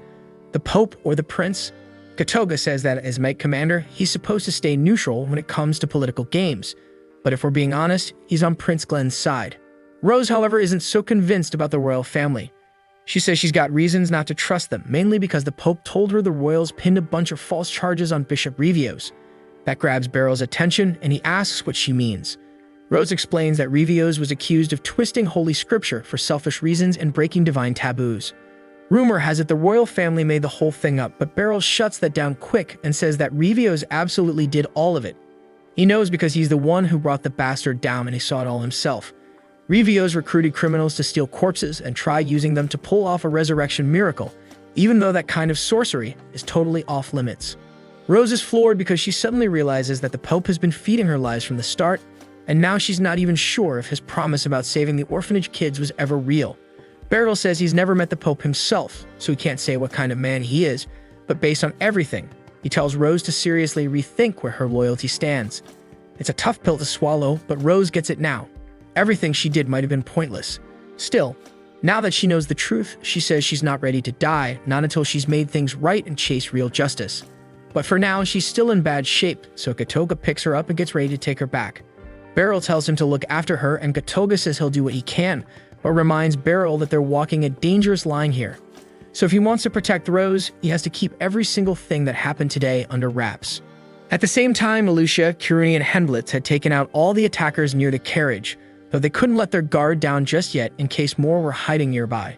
Alucia tells Henblitz to stay with the carriage while she goes to check on Beryl, but before she even takes a step, Beryl shows up alive and well, which gets everyone fired up.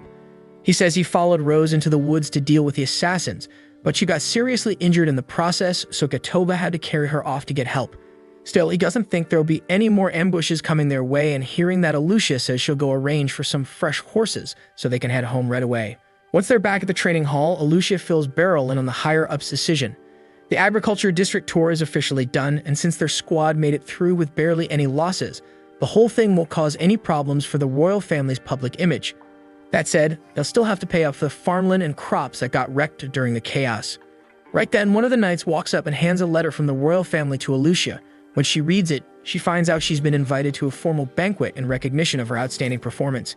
Beryl congratulates her. Something like a state banquet definitely sounds like a big deal. But then Alucia notices Beryl's name also written in the invitation, meaning he's got no choice but to tag along too, even though he clearly isn't thrilled about it. When banquet day rolls around, Beryl's still trying to figure out how he got himself into this mess. He's seated at a table full of the kingdom's top brass, and he can't believe how Alucia is just sitting there cool as ice, though that kind of poise makes sense, considering she's the knight commander and probably used to this sort of thing. Eventually, King Gladio and Princess Salacia enter the banquet hall, and once they're settled, the king personally thanks Alucia for her help protecting his daughter. Beryl's a little stunned that she's casually talking face-to-face with the king himself. The king also brings up Beryl, saying he heard how big of a part he played in keeping the attackers off their backs. Salacia jumps in too, talking about how awesome he looked while fighting them off. Beryl doesn't think what he did was anything that special, but the king genuinely appreciates everything he did. On a more serious note, the king brings up something he's been wanting to share. It's not official yet, but he tells everyone that Salacia is set to marry Glenn pretty soon. She'll be heading out to Skeen for the ceremony, but honestly the king's feeling a little uneasy about sending her off to another kingdom, especially since Skeen's neck-deep in political chaos. That's why he's been thinking of forming a royal guard unit specifically to look after Salacia, and he had Beryl in mind to lead it. Now, Beryl wants absolutely nothing to do with that shit, but turning down the king flat out isn't really an option, so he's stuck in an awkward spot. But thankfully, Alucia jumps in and tells the king that Beryl's too important to their knight order to just hand over. She insists they can't afford to lose someone like him right now.